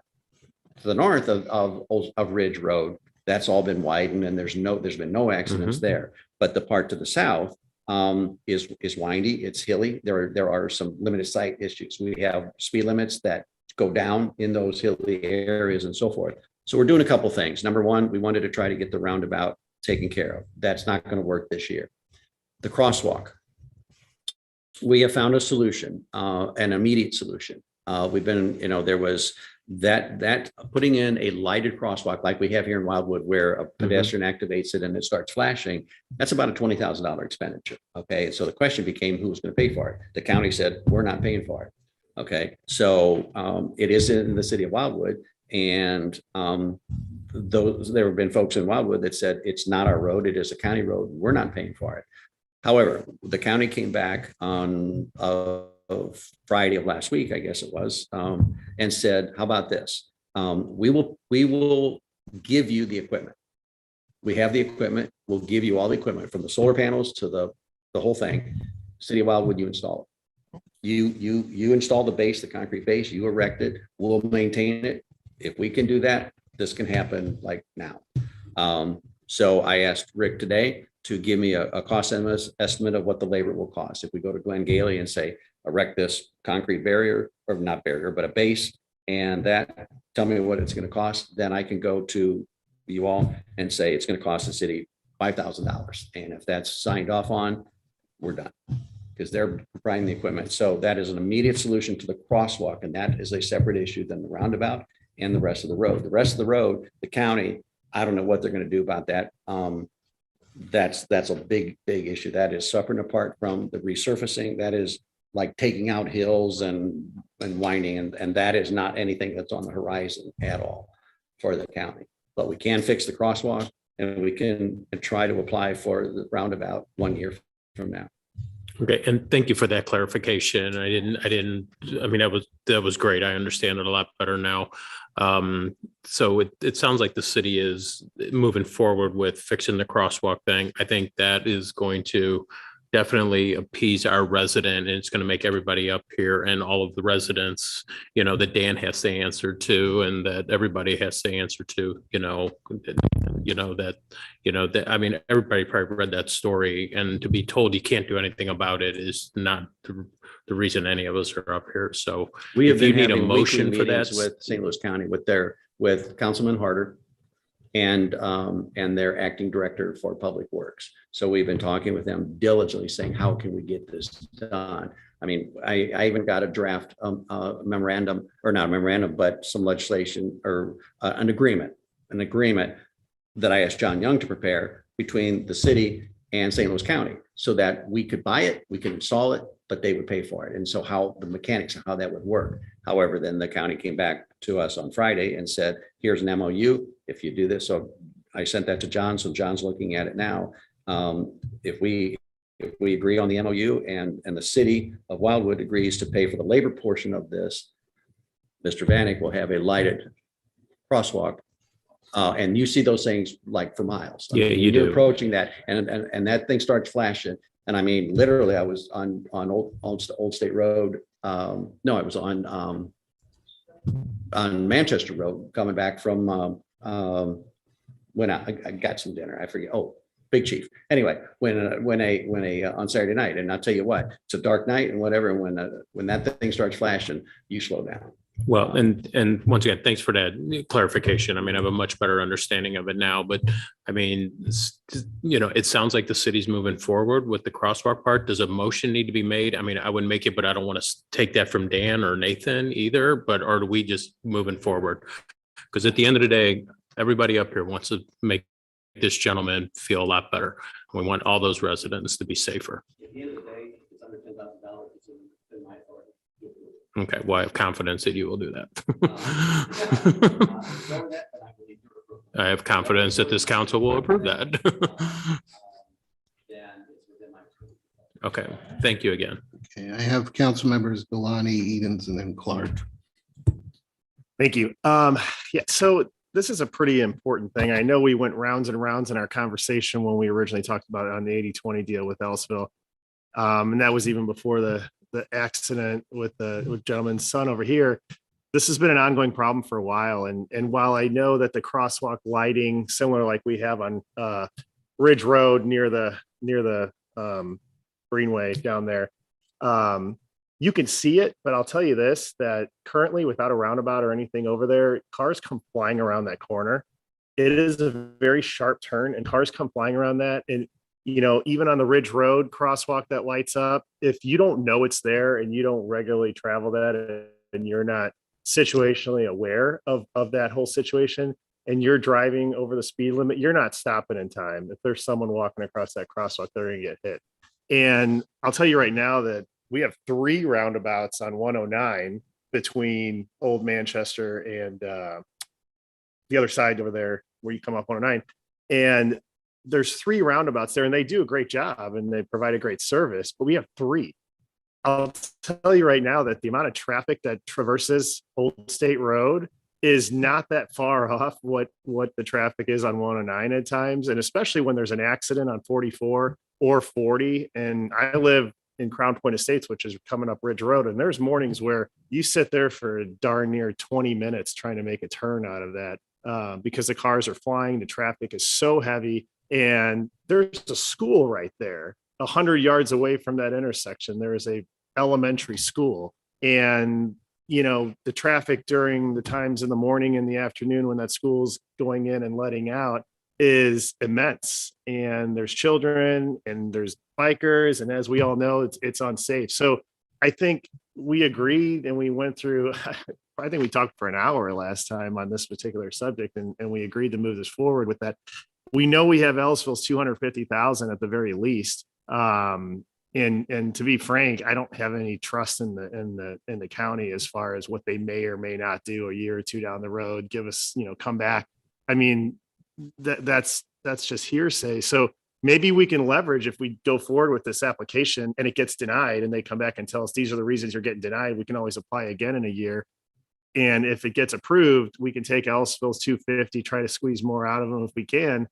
And if not, we're on the hook for 950, which while more than we originally planned is still a lot less than we agree to spend on many other things that have nothing to do with safety. I mean, we spend $1 million on sidewalks going up a road to connect them. So there's more sidewalks, which is good too. But this is a big deal. And the residents in that area are very, very adamant that this goes in, and it affects not just Ward 8 and Ward 7. Like I said, there's massive traffic coming through Old State that is coming and going from all the wards in the city. So I would advocate that we move forward with the application, and if it gets denied, we get some feedback on why. But it's also a testament to our residents that we did everything we could, because killing it here tonight is us saying we're not going to do it because we're going to wait a year and maybe see what happens. If we move forward with it, it doesn't cost us anything. It's a $2,000 refundable application. If they deny it, we get our money back. But we did the most we could and we tried our best. City Administrator, do you want to speak about if that's possible to be submitted that way? Well, I mean, again, you can certainly submit the application and Mr. Brown can certainly do that well within the February 10th deadline. We would need to circle back with the city of Ellisville and find out what they would be willing to commit by partnering up with it. There was one piece of information that Mr. Brown and I forgot to share with you, and I'm going to share it, and then Rick can jump in. In our meeting with the Zoom meeting that we had with the county on Friday, they're going to do one other thing at that intersection. They are going to remove all the striping.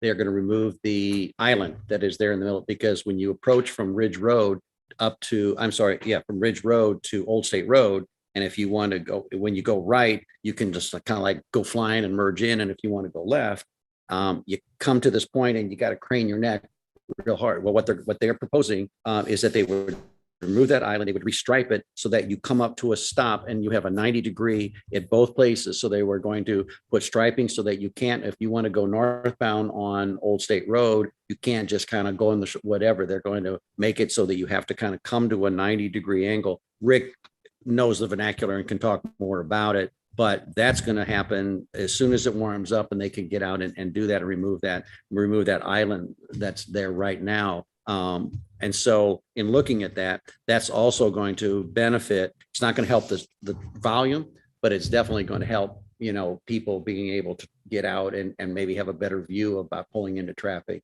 and that sort of thing. With your permission, if it's okay. If Rick, do you want to add to that? Because again, you can talk the vernacular better than me, certainly.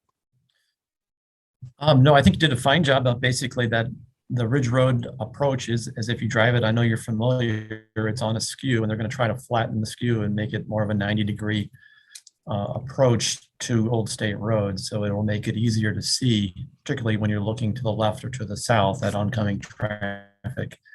If there's any other questions about it, I'm sure we could pull it up on Google Maps and try to explain it better, but I think that'll make the intersection safer.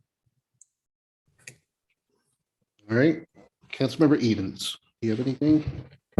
I do. I really appreciate the elaborate discussion from Mr. Cross and Mr. Brown on the updates and breaking this down by segments. So I was sitting here wondering to myself about how the lack of traffic control measures in the roundabout affects the efficacy of the crosswalk with the flashing lights. And Councilmember Galani answered a lot of that for me, which was he doesn't feel that people will be likely to slow down in time. And so I was wondering is it possible to, we'll still reapply for this, but redesign the project so that it's an elevated pedestrian bridge that exists whether or not a roundabout ever gets built in the next 5 years? And is that something that East West Gateway Council would accept funding on? Because we can make a really strong argument for pedestrian safety. Where we're getting docked the points is on traffic safety.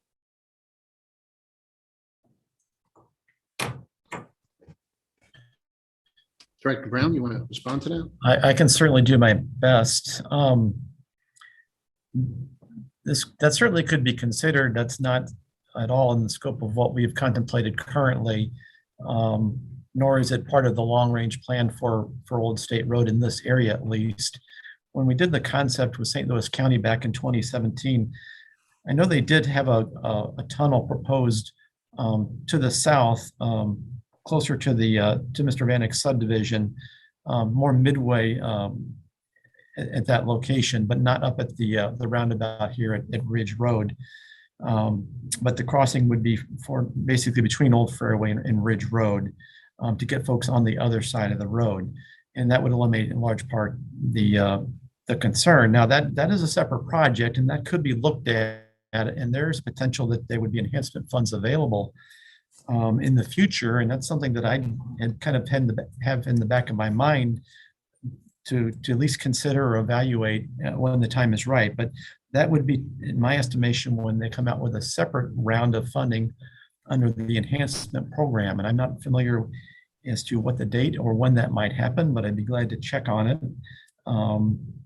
Okay. I'll get back to you. Well, I mean, when we can't go around it, no pun intended, with the roundabout, we can go above or below the problem. There's two directions that we can go. So my thought would be, okay, can we don't have anything financially to lose, right? We do get the application back, but we do lose staff time.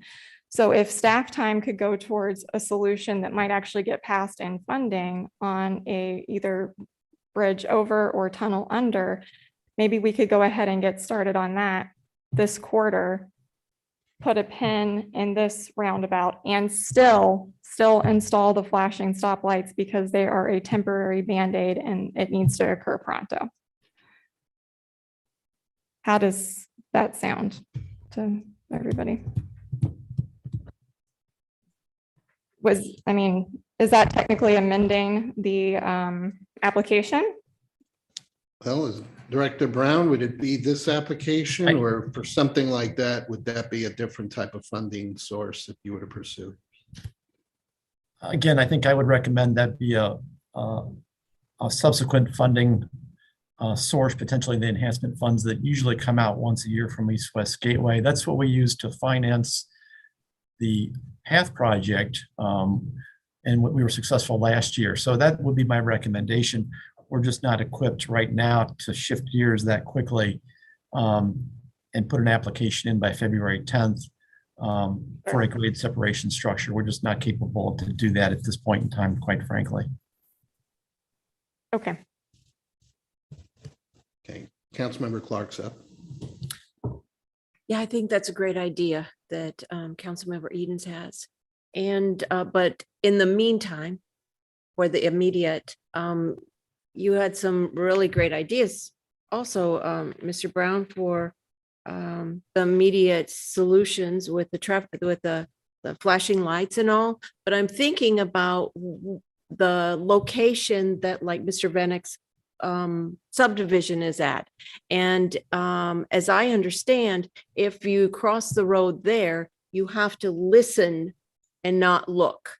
You can't see the traffic coming in one direction, and you have to listen for the traffic coming. So he's said in the past that you have to dart across when you don't hear anything, which is a real problem with the electric cars. Of course, there's a regulation about they have to have a certain noise level, but you have that problem. Plus, if a person is deaf and they can't hear. So do we have a way in the interim for them to get to this crosswalk? Is there a walkway, a sidewalk, some way for them to walk up to this crosswalk in the meantime while we're working on putting a tunnel underneath, so they don't have to guess if a car is coming? Director Brown? So the concern, and Mr. Vanek raised this issue with his son and folks down in Fairhaven, that's a concern to the south. That's a separate concern, and it doesn't relate directly to the roundabout project or the crosswalk improvements that we've been discussing tonight. That's a concern that relates to Lakeshore Meadows Drive, which is much further to the south, not at this location. So it's essentially a separate topic, but it does certainly bear some consideration. I'm not saying it's not a worthwhile concern, but it comes more into play relative to our shared use path project. So we're going to have to take a very close look at access from Lakeshore Meadows Drive over to the path, which is going to be on the other side of Old State Road. But that remains to be determined, and that'll be part of our project in the engineering that goes into that improvement project. City Administrator? Well, just to add on to that, Rick alluded to the shared use path. That's already been approved. It's in the budget, but that's a 2025 project. So it's a ways down the road. Right now, if someone coming out of Fairhaven subdivision is trying to cross Old State Road, there's really nothing over on the other side to cross over to. But when we do the shared use path, which is coming down, and I'm going to call it the west side of Old State, we can put, as Rick said, the crosswalk that we've been talking about is all the way up at Ridge. But as you go south down Old State Road, we can put multiple crosswalks in. That's just getting a little bit of easement. That's putting in some stripes and putting in, a flashing thing. But we would certainly do that, where the shared use path would start, which is to the south of that crosswalk that we've been talking about, then go all the way down and terminate. I think it actually terminates probably at Old Fairway or something, somewhere in that neighborhood, or just to the north of that. But we would have a crosswalk there. We've already talked about that. So when we do that project, we can put in a crosswalk, but that's part of a different project, a bigger project, and that's 4 years down the road. Okay, Councilmember Dodwell. I'd like to call the question, and then if we still have to call the question, and then ask that Mr. Brown and City Administrator Cross come back with information to the council that outlines the road improvements that are projected for that part of the roadway over the next 5 years. We don't need design. We don't need anything, just some general iteration of what was said, because we bounced around a lot this evening. And so I think a summary of what was said, so that all of the council understands where we're headed in the coming years along that stretch of road. So I was actually just asking the city attorney this. I think it's important just for the council to know that I believe I heard there's interest in voting on the item, the resolution in order to adopt it. And therefore, since the county has basically removed themselves from this agreement, So- if this were to be accepted by East West Gateway, then we obviously would have to make up that difference that the county is not paying. And so that's something that we would have to be prepared to accept because no one else is, no other party will make that difference. So that's just something I wanted to make clear here because that's the way it's written. Can I ask a question about that? Well, let me just check with the city attorney. So we did have a request for a call to question, and I just want to make sure we're, I think the original motion is still to pass the original resolution. so we do have a call to question. I had a question based on what you just said. Okay. All right, so a call to question would require a 2/3 vote. So therefore, and the second as well. So Councilmember Farmer is seconding that. So we do have that there. So we just have to follow the process there. So if we do not get the 2/3, we can certainly continue that discussion there.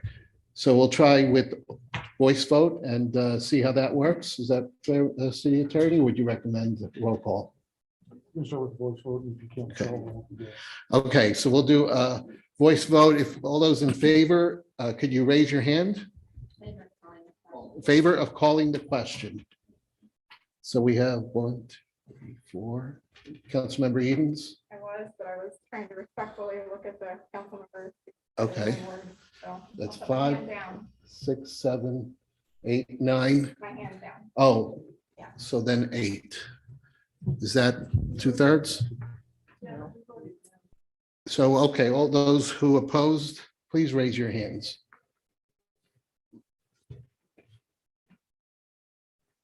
4, 6. So we do not have 2/3, so therefore, Hold on. Nathan, For- did you raise your hand? Yes or no? Sorry, Nathan. I raised my No? hand for no. Okay, so we do not have the 2/3, so therefore discussion can continue. Okay. Hold So- on. Who is the other that voted no? I have to, It wasn't a roll call. So all we need is Okay.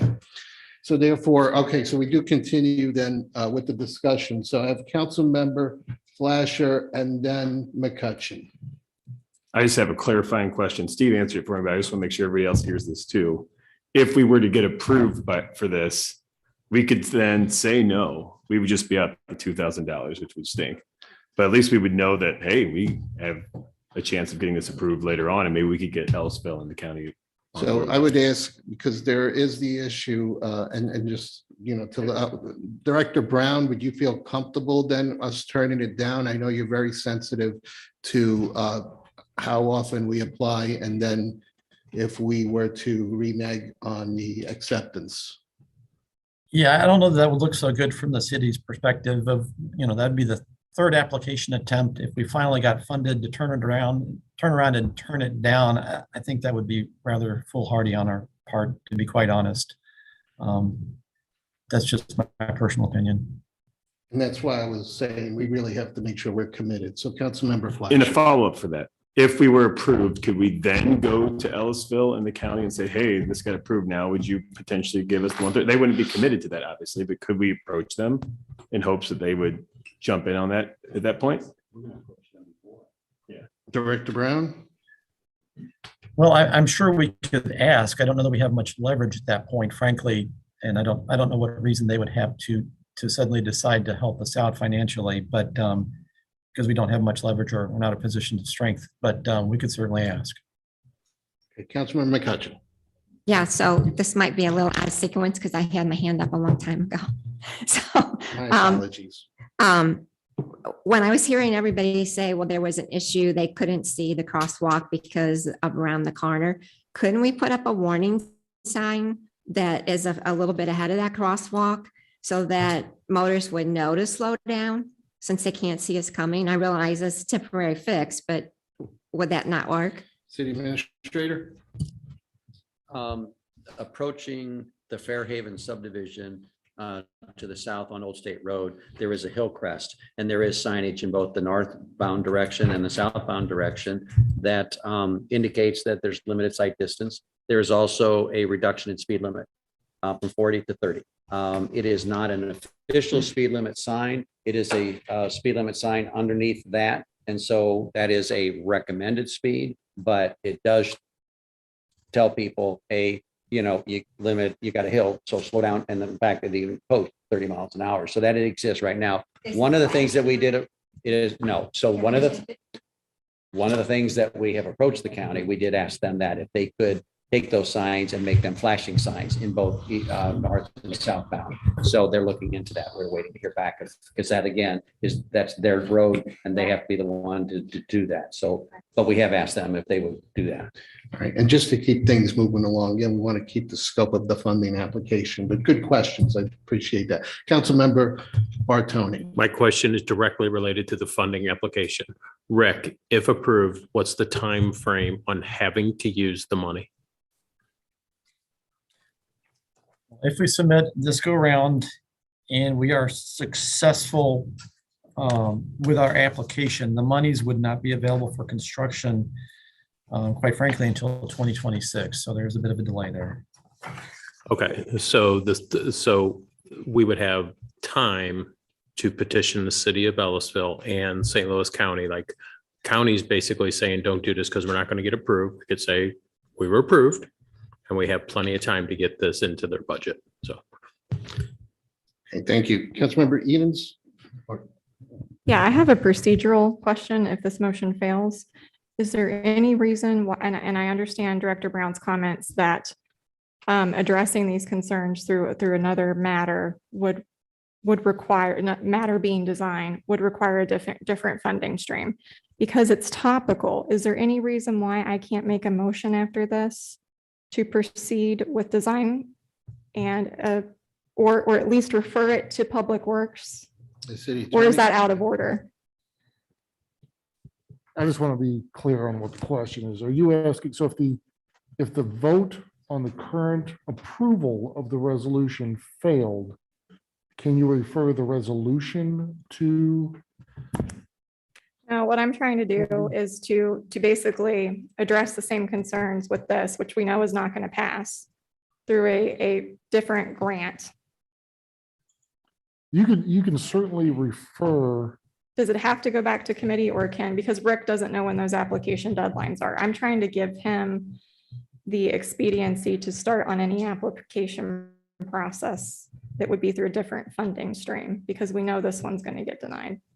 Well, right now, in terms of the debate right now, we're just talking about this particular resolution.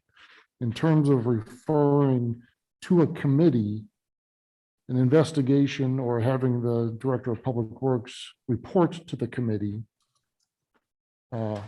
potential other funding sources for various other aspects of the project or different projects or the same project. I think that's something that can be done upon, if this resolution were to be rejected, yes, you could do that. And I could actually do a motion to refer right now as well, too. If it's not referring the resolution itself, no, because it would be out of order. Okay. I'm going to refer this topically and not the resolution itself, because that would be out of order. But sorry. No, I'm saying the motion to refer topically right now is out of Oh, order okay, never mind. because there's a question. Yeah. Okay, all right. All right. So City Administrator Cross has something. I just want to make sure that Mr. Brown and I fully understand what is being discussed here. So if you'll just allow me just to make sure that we're all on the same page. If we do we have a roundabout, and a roundabout will do several things. A roundabout, number one, will take care of the traffic issue. It will help to calm the traffic and it will help all the volume of traffic and so forth. We have the crosswalk, which is immediately to the south. Okay, and in fact, when we build the roundabout, that'll probably even eliminate or something that crosswalk, and those two will come into play. If we start talking about putting in a pedestrian overpass or a tunnel, that solves the pedestrian issue, but that does not solve the traffic issue. I do not see us going after money to do a roundabout and going after money to put in a pedestrian overpass. It's kind of like one or the other, it seems to me. And it seems to me that the roundabout, if that is the desire of the council, is going to solve both issues. We're going to take care of the crosswalk now. I mean, hopefully very, very quickly, but I just wanted to make sure that you all weren't talking about funding roundabout and funding this thing at the crosswalk as well. Maybe I'm misunderstanding, but that's what it started sounding like to me. Okay, so I think we've had plenty of discussion here on the topic here, and I think everyone understands it. I didn't get to say anything, but all I could say is I'm just deeply disappointed that the county could not come up with the money, because we would have had a good plan here. So we just have to keep working at that. So therefore, we have the resolution on the floor, and all those in favor to adopt the resolution, please say, wait, hold on, Councilmember Bertolino.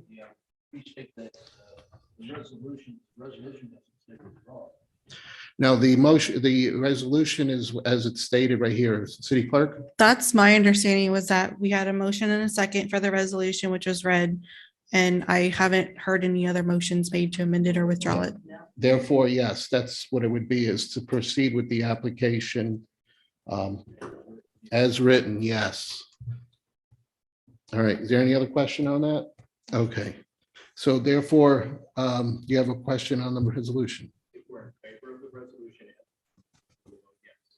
If you're in favor of withdrawing the application.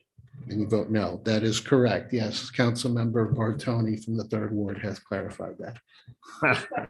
City Attorney, do you have anything? Oh, Ward 2. See, I'm really off tonight.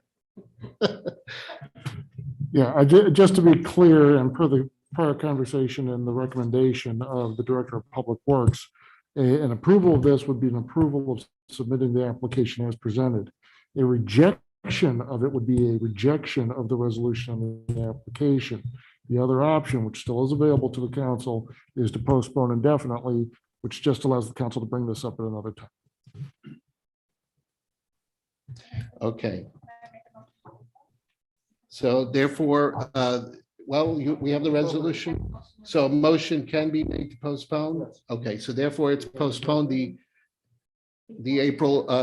February deadline will be missed, just so you understand.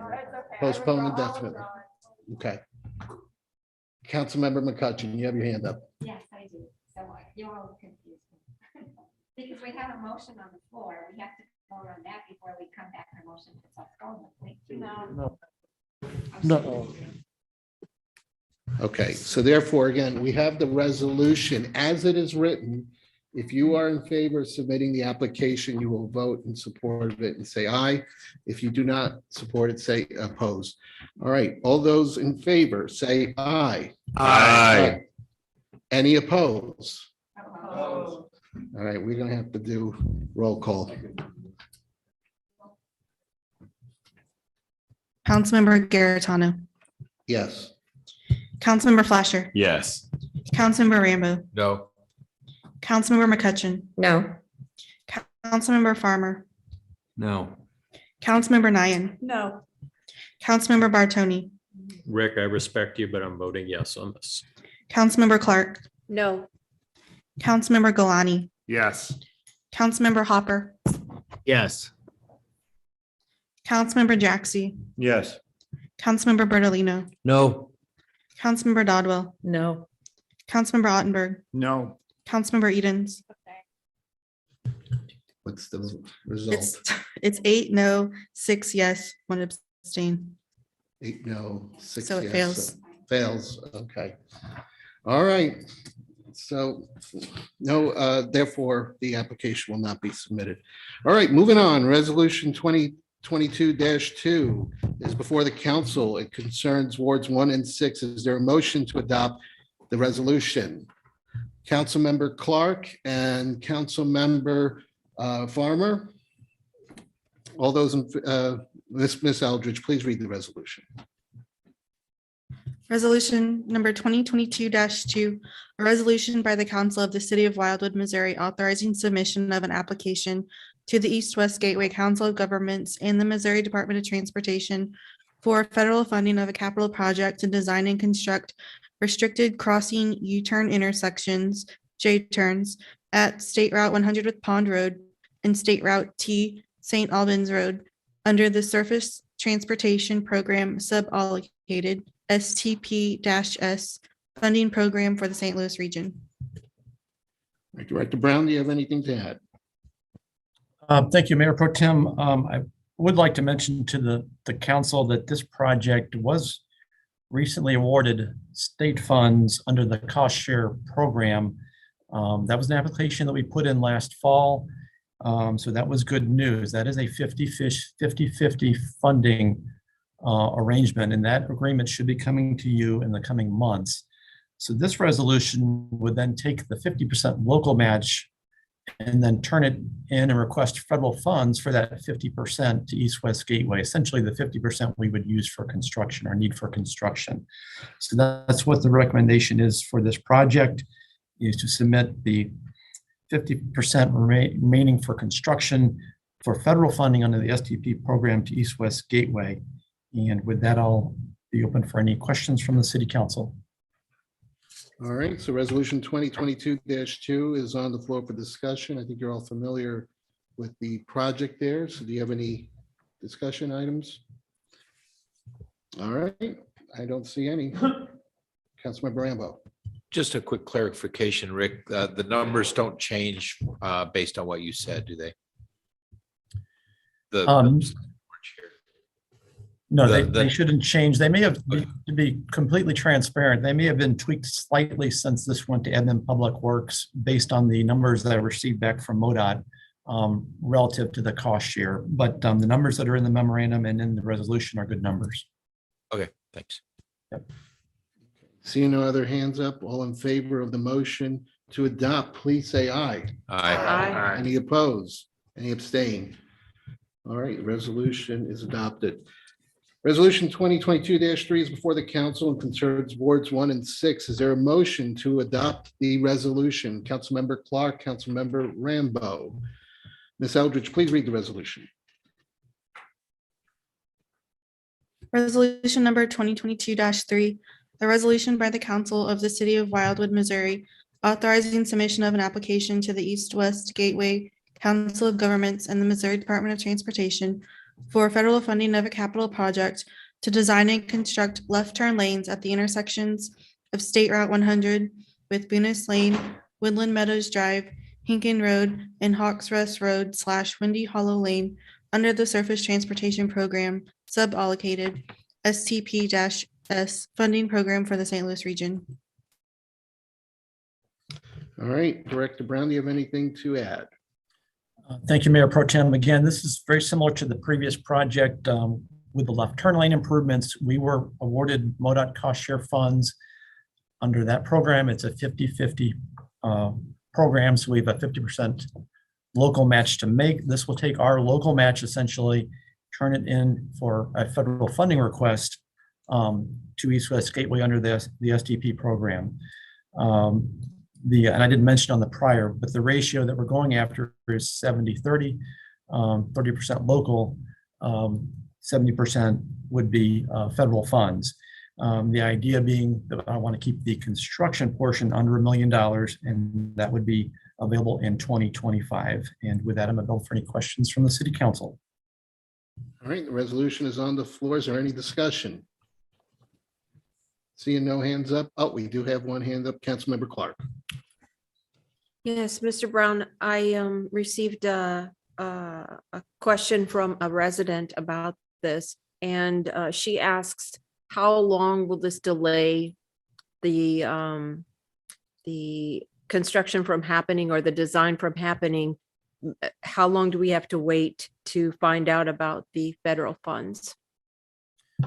So Councilmember Clark, we would expect to hear something by the end of May relative to the request for the additional federal funding. Again, the MoDOT cost share funds have already been approved. We've at least received that letter from MoDOT. that agreement should be coming to you as a council for approval in the coming months. But that's already been, we've already received notification for the MoDOT cost share funds. Other questions? All right, seeing none, all in favor of the motion to adopt, please say aye. Any opposed? Any abstain? Motion is adopted. Moving on to resolution 2022-4, it's before the council and concerns Ward 2. Is there a motion to adopt the resolution made by Council Member Bartoni and seconded by Council Member Edens? Ms. Eldridge, please read the resolution. Resolution number 2022-4, a resolution by the Council of the City of Wildwood, Missouri, authorizing submission of an application to the East-West Gateway Council of Governments and the Missouri Department of Transportation for federal funding of a capital project to resurface Valley Road under the Surface Transportation Program sub-allocated STP-S funding program for the St. Louis region. All right, Director Brown, do you have anything to add?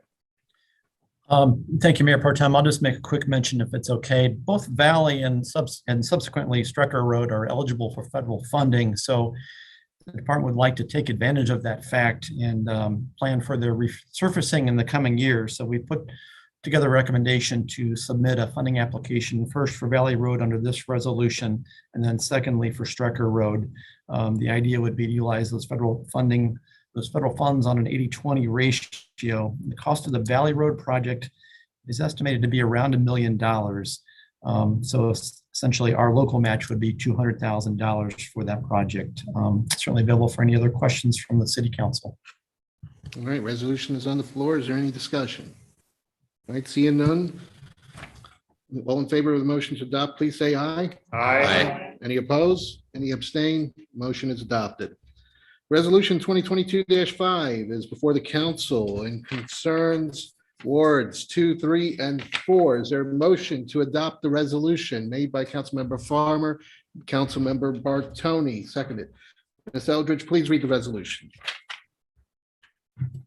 Resolution number 2022-5, a resolution by the Council of the City of Wildwood, Missouri, authorizing submission of an application to the East-West Gateway Council of Governments and the Missouri Department of Transportation for federal funding of a capital project to resurface Strecker Road under the Surface Transportation Program sub-allocated STP-S funding program for the St. Louis region.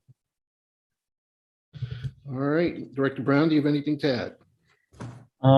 I think I'll just mention again, this would be a 80-20 ratio on this funding application for Strecker Road. The total project cost is about $1.2 million. And I probably should mention that we did scale back the limits of the Strecker project. So it would run from Valley Road through to the Ellisville city limit. It doesn't include the northern piece of Strecker Road, essentially north of Valley Road. The project, I should mention, the funding would be available hopefully in 2026. And with that, I'm available for any questions from the council. Okay, the resolution is on the floor for discussion. Is there any? All right, seeing none, all in favor of the motion to adopt, please say aye. Aye. Any opposed? Any abstain? The motion is adopted. Thank you. All right, we have one item on the consent agenda, the approval of the expenditures. Can I get a motion for approval? Made by Councilmember Ottenberg, seconded by Councilmember Farmer. All of those in favor say aye. Aye. Any opposed? Any abstain? Okay, it passes. We have now miscellaneous. Anything on the miscellaneous? Councilmember Dodwell. I don't want to create more work for staff, but is there some way that we can tie the proposals made, the documents that were shown to council this evening to resolutions and or second readings, so we have all the documentation that goes with a particular thing that we're supposed to vote on a given night. And I'm thinking that doesn't mean you have to recreate everything. It just means you have to set a link back to a previous agenda that has that information on it, because several of these documents, all they have is the legal ramifications of a resolution or an ordinance, but they don't have the ability to go back to some of the supporting document that outlines locations and what all's being done in those areas. And it doesn't have to be done right away, but I just think it would be helpful for everyone involved if, especially on these resolutions where we had nice diagrams this evening for us to look at, but prior to this meeting, I was kind of looking at Google Maps going, okay, where is this intersection? Things like that. So if we could just get that information, if it's sitting on an admin and public works agenda, then tie it back to that. If it's sitting on a parks and planning agenda, then just put a link back to that. Don't want to create more work, just, City Administrator, do you want to? Done. We'll take care. okay, thank All you. right. Anything else in the miscellaneous? Councilmember Clark. Yeah, I was just wondering if there's any news about there's a left turn or a right turn off Highway 100 onto Mueller Road had been, the road had been resurfaced and that right turn lane had not been restriped. And Mr. Brown has been so gracious to help with that with the church over there, the Fellowship of Wildwood. And I was wondering if we know anything more from MoDOT or if we have any anticipated answers from them, whether or not we can restripe that or they can restripe that so that they can put the right turn back in. Director Brown. Yes, thank you. Councilmember Clark, I just sent that request to Ryan Piercy at MoDOT, and I haven't heard anything back in response to my request that they reconsider it. So I don't have an answer for you just yet, but we'll keep it on our list to follow up with them if they don't respond to our request. But I did ask them to reconsider and restripe it to add the westbound right turn lane at that location. Thank you. Okay. I'll just make a final comment here. First of all, thanks for the cookies, Councilmember Clark. It was very helpful. I needed a little sugar during the night. And thanks again for just the opportunity to be able to do this. And of course, your cooperation. Now I understand why the mayor picked this meeting, you know, all these pages, all these resolutions. All right, Steve Clark, Steve Cross. All I was going to say is if you thought her cookies were good, you should have tasted the pineapple upside down cake that she brought to staff last week. Oh my God. Best ever. Next meeting. Thank you. Next meeting. Valentine's Day. So right, isn't that like just perfect? Well, thanks again anyway. So I don't want to hold you up anymore. Motion to adjourn made by Councilmember Farmer, Councilmember McCutcheon. All those in favor, say aye. Aye. Any opposed? Any abstain? Meeting is adjourned.